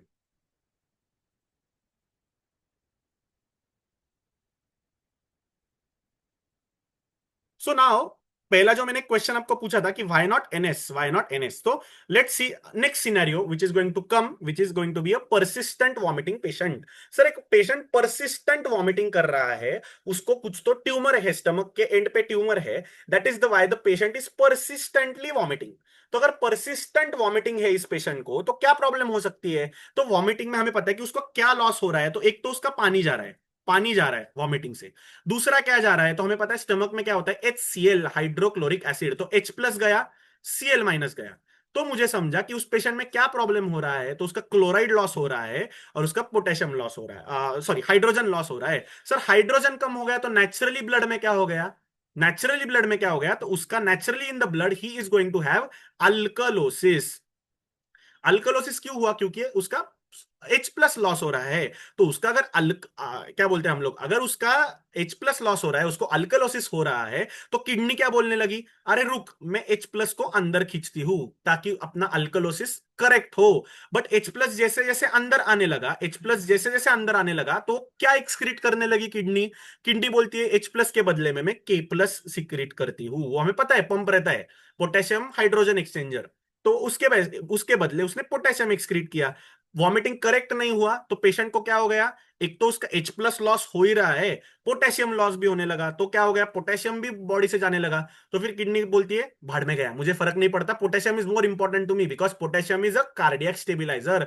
Potassium के वजह से रेस्टिंग मेम्ब्रेन पोटेंशियल मैनेज होता है, तो मुझे potassium conserve ही करना पड़ेगा। तो बाद में क्या करेगी किडनी, किडनी बोलेगी जाने दो और H प्लस को जाने दो, मुझे फर्क नहीं पड़ता, अभी मुझे पोटेशियम की ज्यादा जरूरत है। तो उसको हम लोगों ने क्या बोला कि पेशेंट को क्या हो गया, metabolic alkalosis with paradoxical acid urea. मतलब क्या हो गया, पेशेंट को एसिड यूरिया भी हो रहा है, मतलब acid is going through the urine also and is coming through the vomiting also, so patient is going to land up into metabolic alkalosis. So तो सर इसमें अगर आपको अगर कॉमन सेंस पता जाए तो इसमें कौन सा फ्लूइड दोगे, तो सर मैं एनएस दूंगा, क्योंकि सर ने बोला था ना पहले इस पे कि एनएस नहीं देने वाले, मैं एनएस का इंपॉर्टेंस बाद में बताने वाला हूं। तो सर इधर क्या देने वाले हो, यस इधर मैं पेशेंट को एनएस देने वाला हूं। इधर एनएस में क्यों दूंगा, एनएस में क्यों दूंगा, तो दोस्तों सबसे इंपॉर्टेंट चीज इधर आती है कि NS is highly acidic, NS is highly acidic, क्यों, उसमें तो H प्लस है नहीं। सर एनएस एसिडिक क्यों है, मुझे पहला क्वेश्चन आया दिमाग में, एनएस एसिडिक क्यों है? तो एनएस एसिडिक होने का रीजन है ये है, एनएस एसिडिक होने का रीजन ये है कि सोडियम का अगर हम लोगों ने कंपोजिशन देखा, उसका अगर हम लोगों ने कंटेंट्स देखे, तो 154 milli equivalents of sodium and 154 milli equivalents of chloride. तो ठीक है, नॉर्मल सोडियम कितना रहता है? 135 टू 155 रहता है, तो ठीक है, इट इज नॉर्मल। बट अपना ब्लड का क्लोराइड लेवल कितना रहता है? तो 95 टू 105। तो इतना एक्सेस क्लोराइड क्या करेगा? तो chloride has a negative charge, chloride has a negative charge. तो अगर तुम लोगों ने देखा, तो chloride has a negative charge. तो वो क्या करता है अपने बॉडी में, और एक निगेटिव चार्ज वाला मॉलिक्यूल कौन सा है जो प्रीडोमिनेंटली ब्लड में घूमता है? तो अगर आपको पता होगा फिजियोलॉजी से लेके, तो it is HCO3। HCO3 minus. तो ये क्लोराइड क्या करेगा? क्लोराइड बॉडी में बढ़ेगा, वो बोलेगा HCO3 को चल बाहर निकल। किडनी बोलेगी अरे चार्ज को तो मुझे मैनेज करना है, पॉजिटिव चार्ज अगर उतना ही बढ़ रहा है बट निगेटिव ज्यादा बढ़ने लगा, तो मुझे क्या करना पड़ेगा? HCO3 को मुझे एक्सक्रीट करना पड़ेगा। तो इसको मैंने क्या बोला? Hyperchloremic metabolic acidosis. तो ये अल्कलोसिस को करेक्ट करने के लिए कौन सा फ्लूइड में देने वाला हूं? मैं NS देने वाला हूं। अब होता क्या है, मैं आपको बताता हूं। आपको आईवी फ्लूइड्स पता नहीं होते हॉस्पिटल में, तो कोई भी पेशेंट आए हम लोग NS लगा देते। क्यों? क्योंकि it is the safest fluid. उसका किसी के साथ कुछ इंटरेक्शन नहीं है, उसके साथ तुम ड्रग्स भी दे सकते हो, उसको मॉनिटरिंग की भी जरूरत नहीं है। सोडियम और क्लोराइड दिया है तो बाकी कोई चीजें का कोई टेंशन नहीं है, कुछ किसी का क्रॉस मैच होने के लिए, किसी को कुछ होने के लिए, प्लस सस्ता भी है। पेशेंट खुश, डॉक्टर की नींद अच्छे से हुई, सिस्टर को देखने की जरूरत नहीं, सब काम एक साथ हो रहे हैं। ये पेशेंट को एक काम करने का, जो भी आप हॉस्पिटल में काम करते हैं, आईसीयू में काम करते हैं, जो पेशेंट को NS परसिस्टेंटली जा रहा है for more than 7 days, more than 7 days, उसका एक ABG करने का, acid blood gas analysis, arterial blood gas analysis, ABG करने का। तो एबीजी करने के बाद में आपको समझेगा हर एक पेशेंट को एसिडोसिस हो चुका होता है। तो एसिडोसिस क्यों हुआ ये पेशेंट को? तो इसका कारण है इरेशनल यूज ऑफ NS। मतलब हमें पहली चीज पता होनी चाहिए कि NS को हम लोगों को यूज नहीं करना है, हमें बाकी फ्लूइड्स को जान लेना है ताकि NS को हम लोग इरेशनली यूज ना करें।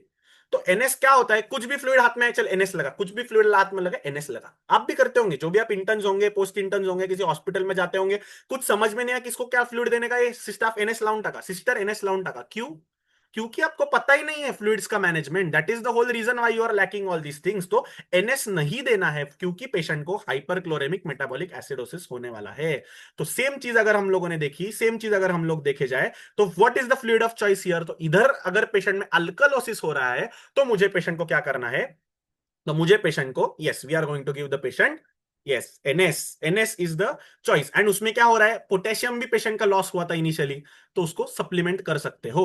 तो पोटेशियम डिटेल में अभी मैं जाऊंगा नहीं, बट जाते जाते एक छोटा सा पॉइंटर देके जाता हूं कि नॉर्मली क्या रहता है। तो पोटेशियम हम लोग कितना रिप्लेस कर सकते हैं? तो यस, अपना जो एक एम्प्यूल पोटेशियम रहता है उसमें 20 मिली इक्विवेलेंट्स रहते हैं, मिली इक्विवेलेंट्स एक एम्प्यूल पोटेशियम में रहते हैं। तो हम लोग क्या कर सकते हैं? तो 20 मिली equivalents can be given over 1 hour, can be given over 1 hour, can be given over 1 hour. तो ये मुझे पता होना चाहिए। क्योंकि क्या रहता है, सिस्टर बोलती है सर केसॉल का एम्प्यूल तो डाल दिया आप NS में, 100 ml NS में मैंने केसॉल का एम्प्यूल डाला, कितने टाइम में दूं? हाँ दे दो। कितने टाइम में देते हो आप नॉर्मली देते होंगे ना, कितने टाइम में? हॉस्पिटल प्रोटोकॉल्स रहते हैं, हम लोग को आता नहीं है इसलिए हम लोग फिर हॉस्पिटल प्रोटोकॉल्स पे डालते हैं। आपका प्रोटोकॉल क्या होगा हॉस्पिटल का? अरे पागल, सिस्टर को ऑलरेडी सब आता है, वो तुम्हें चेक कर रही है तुम्हें कितना आता है, समझे?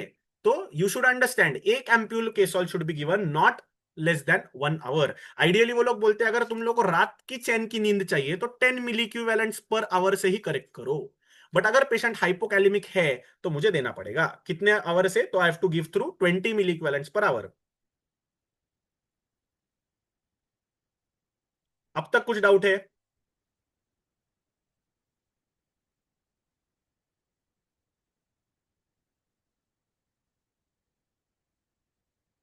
इतना मुझे समझ में आ गया। नॉर्मल सलाइन हो गया, पोटेशियम सप्लीमेंटेशन मुझे समझा, उसमें क्यों देना है वो भी समझा। So why NS is use not in use in dehydration and trauma, तो मुझे समझ में आया कि डिहाइड्रेशन में क्या हो रहा है रे। तो डिहाइड्रेशन में अगर थोड़ी सी पैथोफिजियोलॉजी देखी जाए, मेंटेनेंस फ्लूइड की पैथोफिजियोलॉजी देखी जाए, cells are already dehydrated. Cells अगर डिहाइड्रेट हो गए तो उसमें क्या होने वाला है, cells are going to switch to anaerobic mode of respiration. तो उसमें ऑलरेडी लैक्टिक एसिडोसिस होने लगा है। तो उसमें तुम लोगों ने क्या किया, उसमें you add the fuel to the fire, you started giving NS, उससे भी क्या हो गया, और एसिडोसिस हो गया। तो it is going to worsen, it is going to worsen, it is going to version.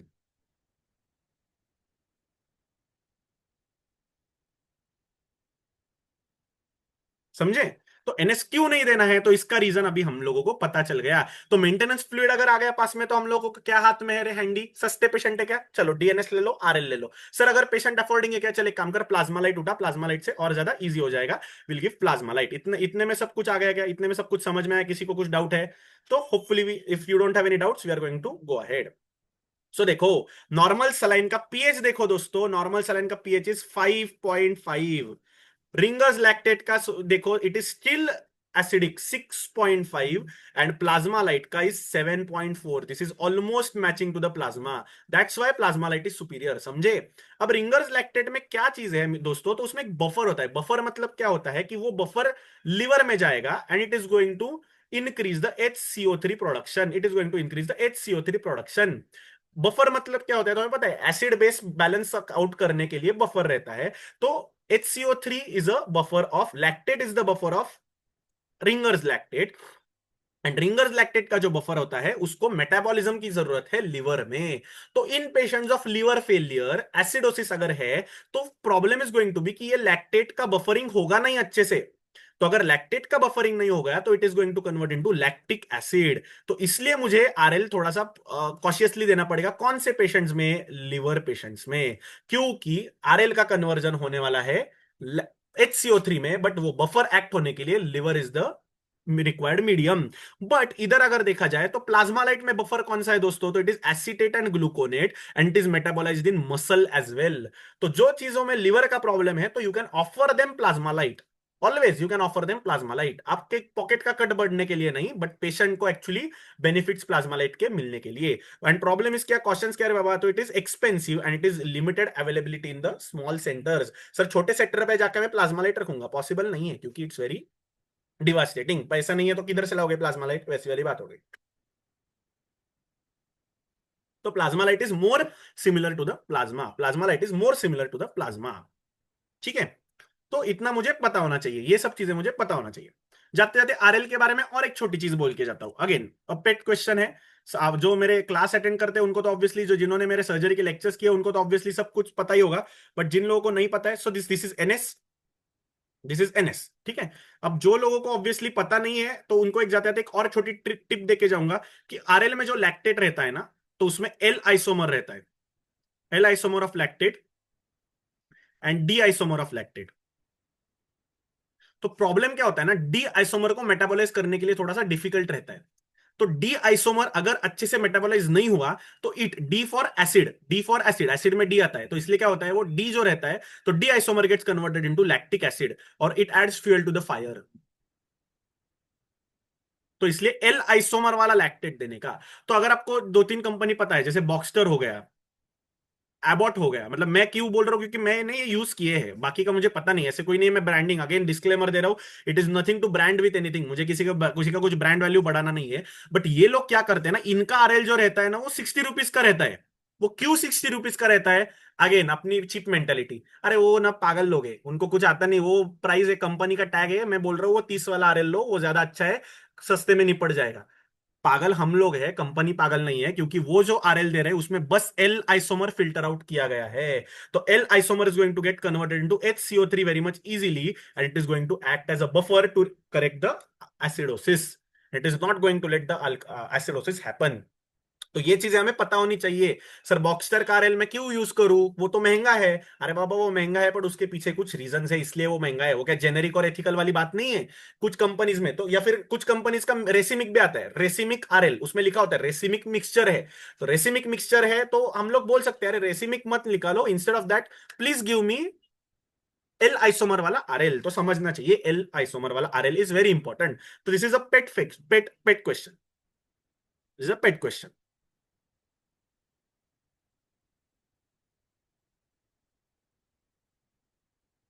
So let's move ahead. So जाते जाते अभी और एक गुड न्यूज है हमारे पास कि हम लोगों का ऐप को now it's completed, we have successfully completed 2 years. And 2 years complete. अब अनफॉर्चुनेटली अभी मेरा थोड़ा टाइम है इसलिए मैं इसमें हूँ, नहीं तो गोडबोले सर एंड मैडम ही सब ये चला रहे दिस डेज. तो अभी फिलहाल के लिए because of the 2 years completion हमें ये पूरे महीने में हम लोगों ने सब सब्जेक्ट्स ओनली 9,500 में फॉर 1 ईयर देने का हमारे टीम ने जो है पीछे से जो उनका जो भी रहता है हर साल के सब्सक्राइबर्स लेके जो भी ऑडिट होता है, तो उसके हिसाब से we are giving our app only for 9,500 for all the subjects. And single subject अगर लोग एक साल के लिए तो ओनली 2,500. तो ये बस ऑफर अभी दिस मंथ तक ही जारी है. तो जिन लोगों को इंटरेस्ट है तो ये नंबर ऑलरेडी लिया है, स्क्रीनशॉट ले लो. आपके पास ऑलरेडी व्हाट्सएप पे लिंक्स भी आए होंगे, तो डायरेक्टली आपके पास किसी गोडबोले सर मैम का नंबर होगा तो आप उनको डायरेक्टली कॉन्टैक्ट भी कर सकते हैं. बट अभी के लिए ही ऑफर है, तो अगले 15 दिन के लिए. तो it's very almost you can say 40 to 45% of मिल गया है. And only for this 15 days. तो जिन लोगों को एनरोल करना है जल्दी से एनरोल कर लो. बाकी तो अपना नॉर्मल चालू रहने ही वाला है. But if you want you can just enrol it because our apps have successfully completed 2 years and हमारे सब्सक्राइबर्स भी है. एंड जो भी iOS वाले यूजर्स है वो लोग प्लीज मैम को जाके डायरेक्टली कांटेक्ट करें, क्योंकि iOS का अभी तक इंस्टॉलेशन सर्विस थोड़ा अलग है, वो नया फोन वगैरह आया उनका, तो उनके थोड़े से हमें चेंजेस करने पड़ रहे हैं ऐप में. तो इसलिए it's going to take some time. तो बट इरिस्पेक्टिवली iOS में हम इंस्टॉल करके देंगे, आपको बताएंगे, गाइड करेंगे कि कैसे ऐप इंस्टॉल करना है. तो होपफुली आप जो भी नई एनरोल किए, बिकॉज ये जो मैं टॉपिक सब पढ़ा रहा हूँ ये सब ऑलरेडी मेरे सब ऐप में कवर हो चुका है. This is just we are trying to concise everything at one place. But ये सब चीजें डिटेल में हम लोगों ने ऑलरेडी किए गए हैं. सो नेक्स्ट सिनेरियो, ट्रॉमा का पेशेंट अगर सर मेरे कैजुअलिटी में आ गया तो मुझे क्या करना है. सर ट्रॉमा का पेशेंट आ गया तो इसका मुझे क्या हो रहा है, तो the main thing here is shock. तो सर शॉक यूजुअली पैथोलॉजी में सिखाते ही है, मैंने सर्जरी में भी डिटेल में सिखाया है. बट बेसिक मुझे पता होना चाहिए शॉक में क्या होता है. तो शॉक में there is going to be loss of intravascular volume. तो मुझे वो रिप्लेनिश करना है, इंट्रावेस्कुलर वॉल्यूम को मुझे रिप्लेनिश करना है. तो मैं कौन सा फ्लूइड यूज करता हूं, तो प्रीडोमिनेंटली मैं आरएल यूज करूंगा. आरएल यूज करूंगा. So sir, a scenario, 25-year-old male presented RTA and his BPs crashed. देखो मैंने इधर रिसस्किटेशन लगने वाला है, not maintenance here. Resuscitation is important. BP 70/40 mm of HG. Heart rate is more than 150. His skin is cold and clammy. मतलब क्या, already the patient is into ongoing shock and it is consistent with hypovolumic shock due to hemorrhage. So what is the IV fluid of choice? The IV fluid of choice is going to be yes RL, नहीं तो Plasma light initially. But problem क्या हुआ है दोस्तों, उसका loss हो गया है. तो उसको रिप्लेस किससे करना चाहिए, ट्रॉमा का लॉस, हिमोरेजिक शॉक का रिप्लेस होना चाहिए ब्लड से. तो जब तक ब्लड ना आए तब तक मुझे पेशेंट को आईवी फ्लूइड देना है, तब तक मुझे आईवी फ्लूइड देना है. तो उसमें एक कंपोनेंट आता है, जाते जाते एक शॉर्ट कंपोनेंट बताता हूं जो कैजुअलिटी में हम लोग यूज कर सकते हैं. अगर आप कैजुअलिटी में बैठे हो, पेशेंट शॉक का है, जब तक कंसल्टेंट, सर्जरी रेसिडेंट या फिर सर्जन देखने को ना आए तब तक हम लोग क्या कर सकते हैं. तो कोई ट्रॉमा का पेशेंट आता है जिसका बीपी कम हो तो उसको हम लोग क्या देते हैं, फ्लूइड चैलेंज.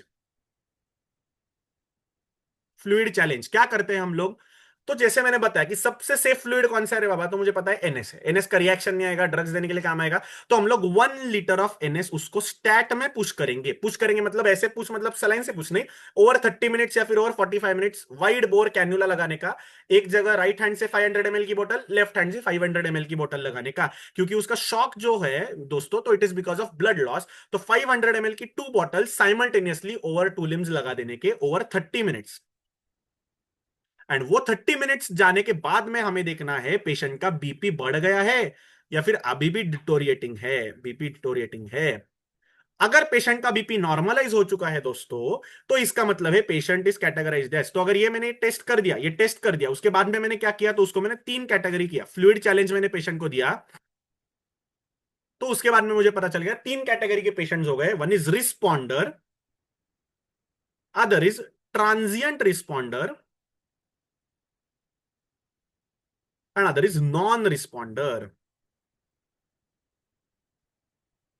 तो मुझे समझना चाहिए दोस्तों, अगर उसने रिस्पॉन्ड कर दिया तो पेशेंट का ब्लड लॉस ऑलरेडी कम हो चुका है. इसका मतलब पेशेंट को अभी में resuscitation is going to be in a successful manner. तो this means that the blood loss might have stopped. Sir मैं किस ब्लड लॉस की बात कर रहा हूं, लिम्ब के ट्रॉमा की नहीं. अगर पैर उसका कटा हुआ है तो वो ब्लड लॉस जाने ही वाला है.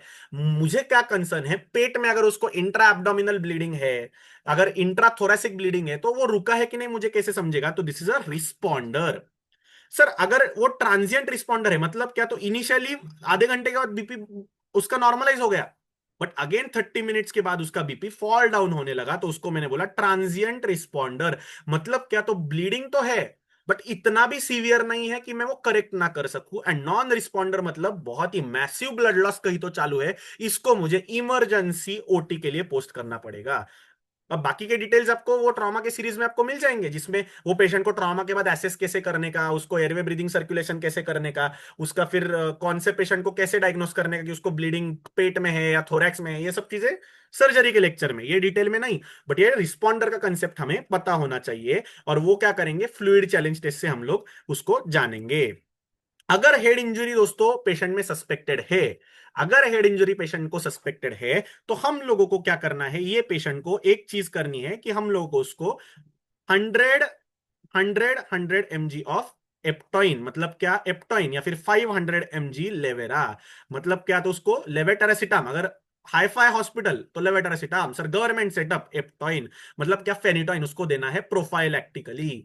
क्या, क्योंकि उसको सीजर ना आए, क्योंकि उसको सीजर ना आए। तो ये चीजें हमें छोटी छोटी है जो ध्यान में रखनी है, ये बस मैंने जाते जाते आपको बोल दिए। सर किससे दोगे, तो ऑब्वियसली एनएस से ही उसको हम एडमिनिस्टर करने वाले हैं। And definitive line of management is always going to be blood products, always going to be blood products, always going to be blood products। समझे? एंड फ्लूइड ऑफ चॉइस क्या रहेगा, तो ऑब्वियसली मैंने बोला balanced fluids are always going to be given, which is like RL और Plasma light. NS बस हम लोग फ्लूइड चैलेंज के लिए देंगे, एनएस बस हम लोग फ्लूइड चैलेंज के लिए देंगे। सर डीएनएस का क्या करना है, इधर डीएनएस यूज कर सकते हैं क्या, तो डीएनएस प्रेफरेबली नॉट। क्यों, क्योंकि मैंने अभी क्या बोला, 24 घंटे के लिए उपास किया तो कोई मरने नहीं वाला है, बट प्रॉब्लम क्या है, डेक्सट्रोज कंपोनेंट जब चला जाता है तो ये हाइपोटोनिक हो जाएगा, और ब्रेन को अगर इंजुरी है जो मुझे अभी तक पता नहीं है, तो अगर हेड इंजुरी सस्पेक्टेड है पेशेंट को, और अगर हाइपोटोनिक फ्लूइड अगर मैंने पेशेंट को दिया, तो फ्लूइड क्या होगा, सब ब्रेन में जाने लगेगा और ब्रेन का स्वेलिंग बढ़ेगा। तो इनिशियल 24 आवर्स में डीएनएस हम लोग अवॉइड करते हैं जब तक हेड इंजुरी रूल आउट ना हो। अब हेड इंजुरी अगर पेशेंट को है तो कौन सा फ्लूइड देने का बाद में डिस्कस करेंगे, अभी तो लग नहीं रहा है मुझे कि सब कवर अप होगा, तो सेकंड सेशन लेना पड़ने वाला है, और एक का सिनेरियो लेके हम लोग रुकेंगे, क्योंकि आपको आज बेसिक एटलीस्ट फ्लूइड का तो आइडिया आ गया कि कौन सा फ्लूइड है, किसको कौन सा देना है, किसको कौन सा नहीं देना है, एनएस कितना खराब है, एनएस कितना अच्छा है, कौन से कंपनी का ये क्यों महंगा आता है, वो सब चीजें अभी हमें क्लियर अप हो गई है। ठीक है, तो ये हो गया डेफिनेटिव ब्लड प्रोडक्ट्स, तो these are the criteria. And what is massive transfusion protocol, what is massive transfusion protocol, तो अगर पेशेंट का इतना सीवियर ब्लड लॉस है कि उसको, see this is massive transfusion protocol. Massive transfusion protocol मतलब क्या दोस्तों, तो अगर पेशेंट का जो ब्लड लॉस है, अगर पेशेंट का ब्लड लॉस है, इफ इट एक्सीड्स 3 आरबीसी जो है, 3 पीसीवी जो मिलते हैं अपन को, रेड ब्लड सेल्स का जो कंपोनेंट मिलता है, वो अगर 1 घंटे में 3 रिप्लेस करने का टाइम आए, तो उसको बोलते हैं massive transfusion protocol. This is retrospective, मतलब आपको पता नहीं है पेशेंट को ब्लड कितना लगेगा, बट 3 ब्लड देख के भी पेशेंट स्टेबिलाईज नहीं हो रहा है, और ब्लड लाओ और ब्लड लाओ अगर आप मांग रहे हैं, तो it is massive transfusion protocol. और कैसे आपको पता चलेगा रे कि उसको जरूरत है, तो अगर मैंने जो बोला कि अगर नॉन रिस्पॉन्डर है, अगर नॉन रिस्पॉन्डर है, ये सब हमें पता होना चाहिए, what is responder, what is non responder, क्योंकि जो इंटेंसिविस्ट रहते हैं, जो सर्जन रहते हैं, जो ट्रॉमा कंसल्टेंट्स रहते हैं, वो क्या बोलते हैं, अरे वो नॉन रिस्पॉन्डर है ना, उसका शॉक इंडेक्स देख, उसका एबीसी स्कोर देख। सर क्या बोल रहे हैं आप, मुझे तो पता नहीं है, क्योंकि मैं तो बस सिस्टर और कंसल्टेंट के बीच का एक ब्रिज हूं। कंसल्टेंट ने ये फ्लूइड देने को बोला, मैंने सिस्टर को ऑर्डर किया, कंसल्टेंट ने करने को बोला, मैंने। तो ये हमें नहीं चाहिए, हमें कंसल्टेंट को इन्फॉर्म कैसे करना है कि सर पेशेंट आया हुआ है, वो ट्रॉमा का पेशेंट है, non responding to my initial resuscitation of 30 minutes, patient is vitally unstable, and shock index which is nothing but heart rate upon systolic BP. अगर मैंने अभी जो सिनेरियो दिया था, तो उसका हार्ट रेट 140 था और सिस्टोलिक बीपी 70 था, तो उसका शॉक इंडेक्स मोर देन 1 है, विच इज इसेंशियली 2। तो ऐसे ही शॉक इंडेक्स अगर मेरा हाई होगा even after fluid challenge test, तो this patient requires massive transfusion protocol. मतलब ब्लड बैंक को मुझे फोन करना पड़ेगा, अरे बाबा ब्लड रेडी रख, पेशेंट को मैसिव ट्रांसफ्यूजन प्रोटोकॉल लगेगा। मैसिव ट्रांसफ्यूजन प्रोटोकॉल मतलब क्या, तो 6 पीसीवी, 6 एफएफपी एंड 6 प्लेटलेट्स। अब कई कई जगह platelets double strength single strength रहते हैं, अगर सिंगल स्ट्रेंथ रहे तो 12 प्लेटलेट्स लगेंगे पेशेंट को।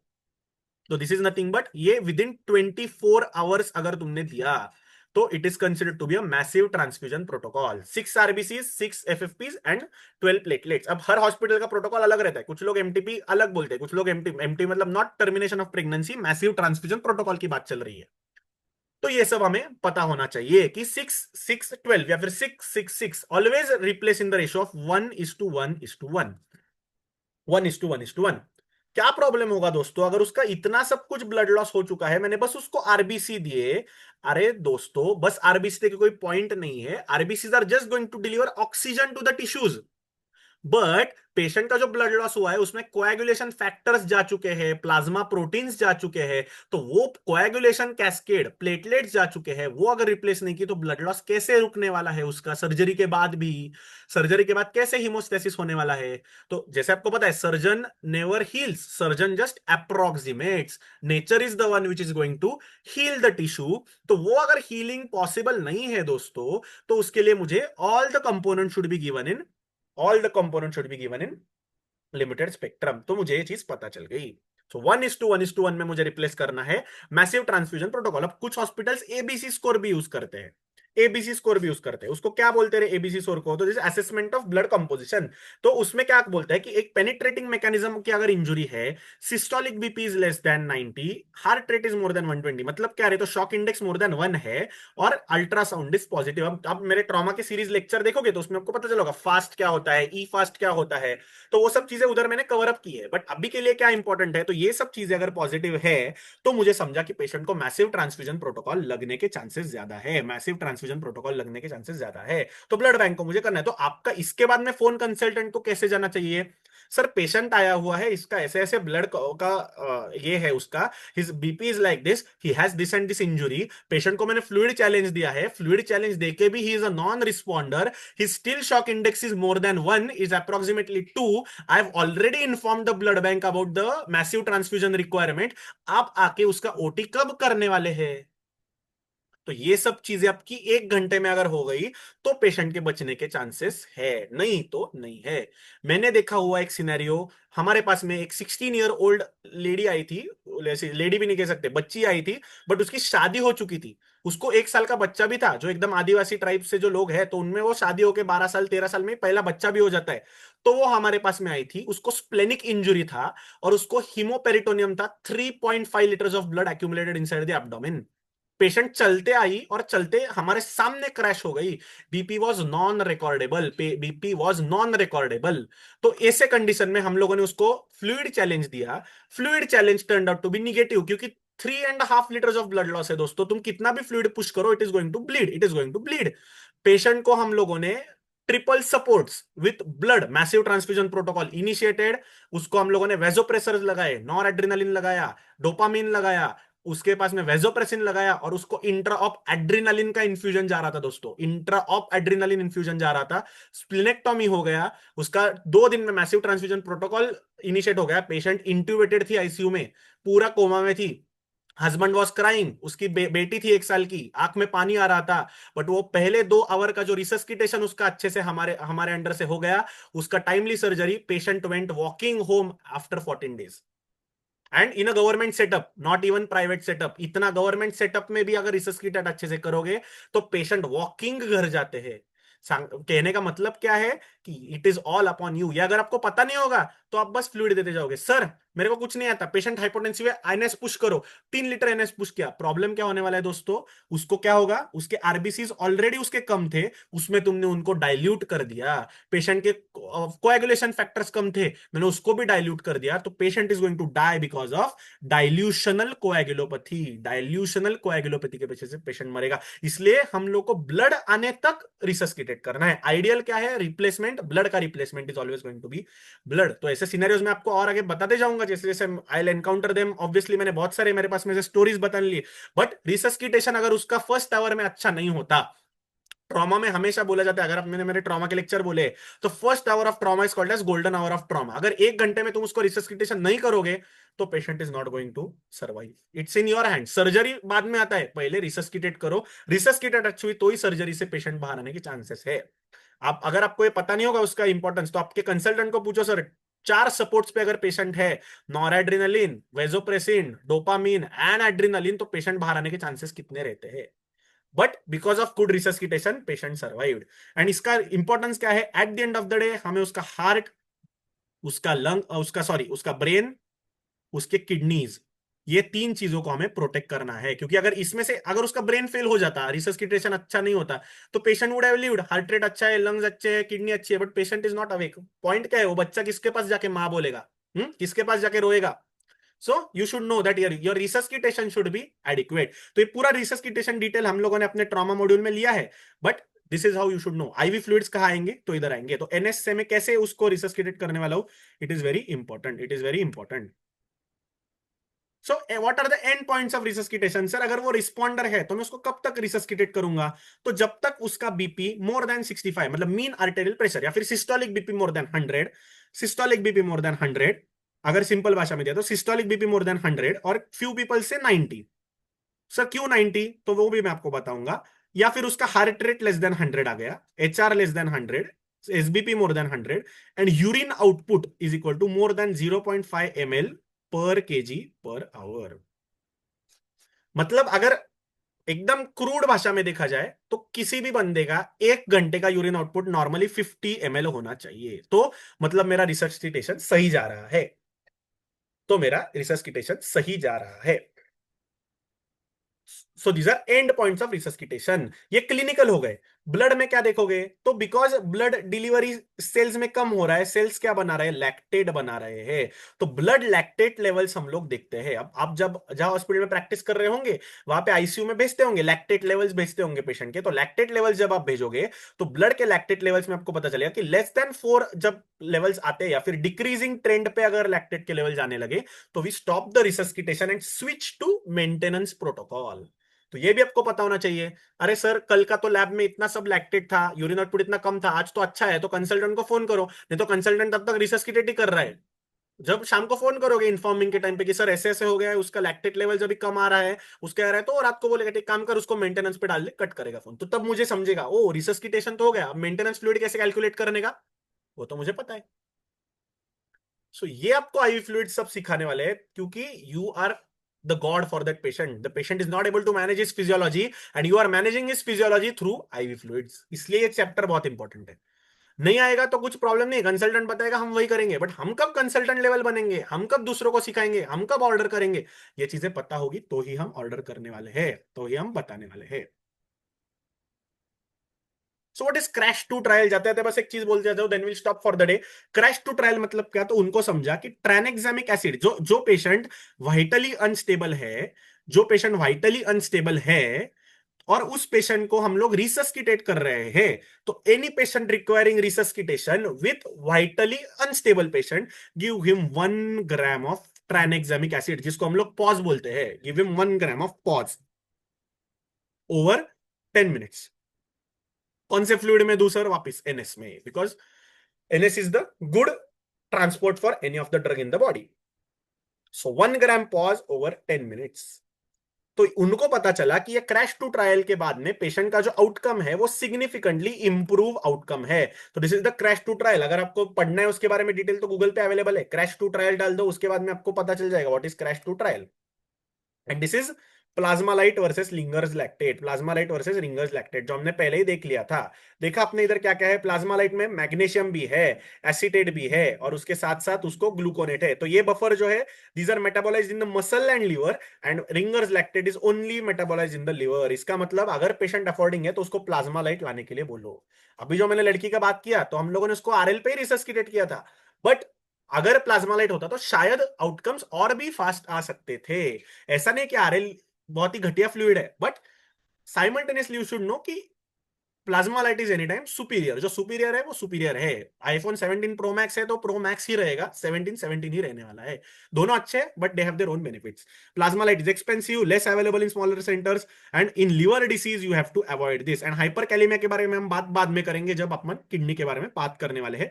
एंड कैल्शियम होने के कारण इसको हम लोग ब्लड के साथ मिक्स नहीं कर सकते, क्योंकि ब्लड में क्या होता है, ब्लड में जो अपना रहता है, क्या रहता है रे, सीपीडीए, सिट्रेट फॉस्फेट डेक्सट्रोज एटीपी, जो रहता है ब्लड का जो स्टोरेज कंपोनेंट रहता है, तो उससे वो चिलेट हो जाता है एंड ब्लड गेट्स डिस्ट्रॉयड। तो इसलिए आरएल और ब्लड कभी भी एक आईवी लाइन से जाने नहीं चाहिए। अगर आपको आरएल देना है, ब्लड देना है, तो एक हाथ से आरएल दो एक हाथ से ब्लड दो, सेंट्रल लाइन से ब्लड दो, पेरिफेरल लाइन से आरएल दो। कभी भी आपके ड्यूटी के टाइम पे आरएल और ब्लड एक साथ जाना नहीं चाहिए। वो चिलेट होकर आरबीसी डिस्ट्रक्ट करते हैं, उसके कॉम्प्लिकेशंस अलग होते हैं। So never never never you are going to give RL and blood through a single IV line. It is a golden rule and it should not be given, it is a crime. It is a crime, never give it. इसलिए Plasma Lyte use करो। अगर आपको NS की तरफ fluid चाहिए जो कहीं पे भी अवेलेबल हो, पेशेंट को बोलो प्लाज्मा लाइट लेके आए मेडिकल से, चाहिए जितना प्लाज्मा लाइट इन्फ्यूज करो, कुछ भी प्रॉब्लम नहीं होने वाला है, कुछ भी प्रॉब्लम नहीं होने वाला है। सो दिस इज प्लाज्मा लाइट। ये कैबिलाइट करके आता है, अपने इंडिया में आता है जो, तो कैबिलाइट करके सॉल्यूशन है, आपको मिल जाएगा। आप अगर आपको देखना है मेडिकल में जाने का, नहीं तो हॉस्पिटल में जाने का, ये सब बोटल्स रहते हैं। प्लाज्मा लाइट नहीं रहता है हॉस्पिटल में, एटलीस्ट गवर्नमेंट सेटअप्स में नहीं है। प्राइवेट सेटअप में आपको ये भी देखने के लिए मिल जाएगा, ये भी देखने के लिए मिल जाएगा। अब बर्न्स का सिनेरियो, जो बचे हुए सिनेरियोज है, बर्न्स बचा है, फिर सेप्टिक शॉक बचा हुआ है, सेप्सिस को मैनेज करने के लिए क्या करना है, कौन से फ्लूइड्स देने हैं, रीनल डिसीज में क्या करना है, वो चीज बचा हुआ है, डायलिसिस कैसे करना है उसका, हाइपोटेंशन फ्लूइड कैसे मैनेज करना है, लिवर डिसीज में कोलॉइड्स के बारे में बात करेंगे, हेड इंजरी में कोलॉइड्स के बारे में बात करेंगे। ये सब चीजें 5-6 जो चीजें हैं जिसमें कोलॉइड्स थोड़े बचे हुए हैं, बाकी की चीजें थोड़ी बची हुई है, और यही फ्लूइड्स के बारे में जो मैं छोटी छोटी चीजें बोलते जा रहा हूँ, वो आपको ऐड करते जाना है कि ये आरएल का ये साइड इफेक्ट है, वो नहीं देना है, जैसे ब्लड देना नहीं है, जैसे मैं हर एक चीज एक एक ऐड करते जा रहा हूँ, आपको वैसे ही नेक्स्ट लेक्चर में समझेगा। अब नेक्स्ट लेक्चर कब होगा, वीकडे में पॉसिबल होगा तो वीकडे में खत्म करेंगे, नहीं होगा तो नेक्स्ट वीकेंड को। वो कैसे करना है वो हम लोग डिसाइड करके मैं आपको लिंक डाल दूंगा। आप ऑलरेडी कनेक्टेड हो, आप में से अगर कोई भी कनेक्टेड नहीं है हमारे ग्रुप पे, या फिर कनेक्टेड नहीं हो थ्रू व्हाट्सएप, तो मैंने अभी जो आपको नंबर बोला वो नंबर आप डाल दो, उस पर स्क्रीनशॉट ले लो और कनेक्ट कर लो, ताकि आपको नेक्स्ट लेक्चर का नोटिफिकेशन टाइम पे मिल जाए। अगर आपने ऐप इंस्टॉल कर दिया और रजिस्टर्ड हो तो आपको नोटिफिकेशन रिस्पेक्टिवली आ जाएगा। ठीक है। So thank you for attending lecture. अगर किसी को कुछ डाउट्स है तो मैं अनम्यूट करने के लिए आपको सुविधा दे रहा हूं, है तो बात करेंगे, नहीं तो फिर you can stop the lecture for the time being.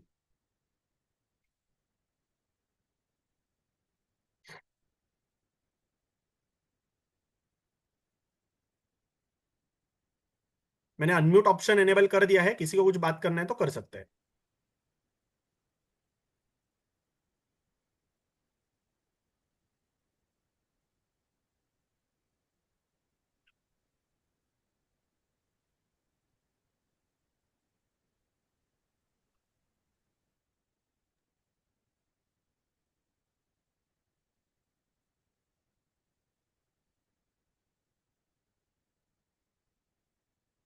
Hitesh जी कुछ बात करना चाहते हैं, प्लीज बोलो।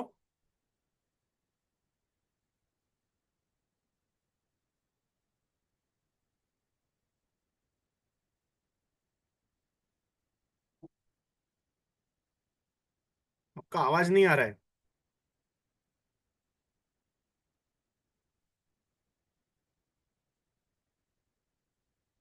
ठीक है, आपको कुछ डाउट होगा तो वो नंबर पे आप कॉल कर सकते हैं कभी भी। I will be more than happy to answer your doubts. Meet you in the next lecture. ठीक है, टिल देन चलो, thank you, take care and bye bye.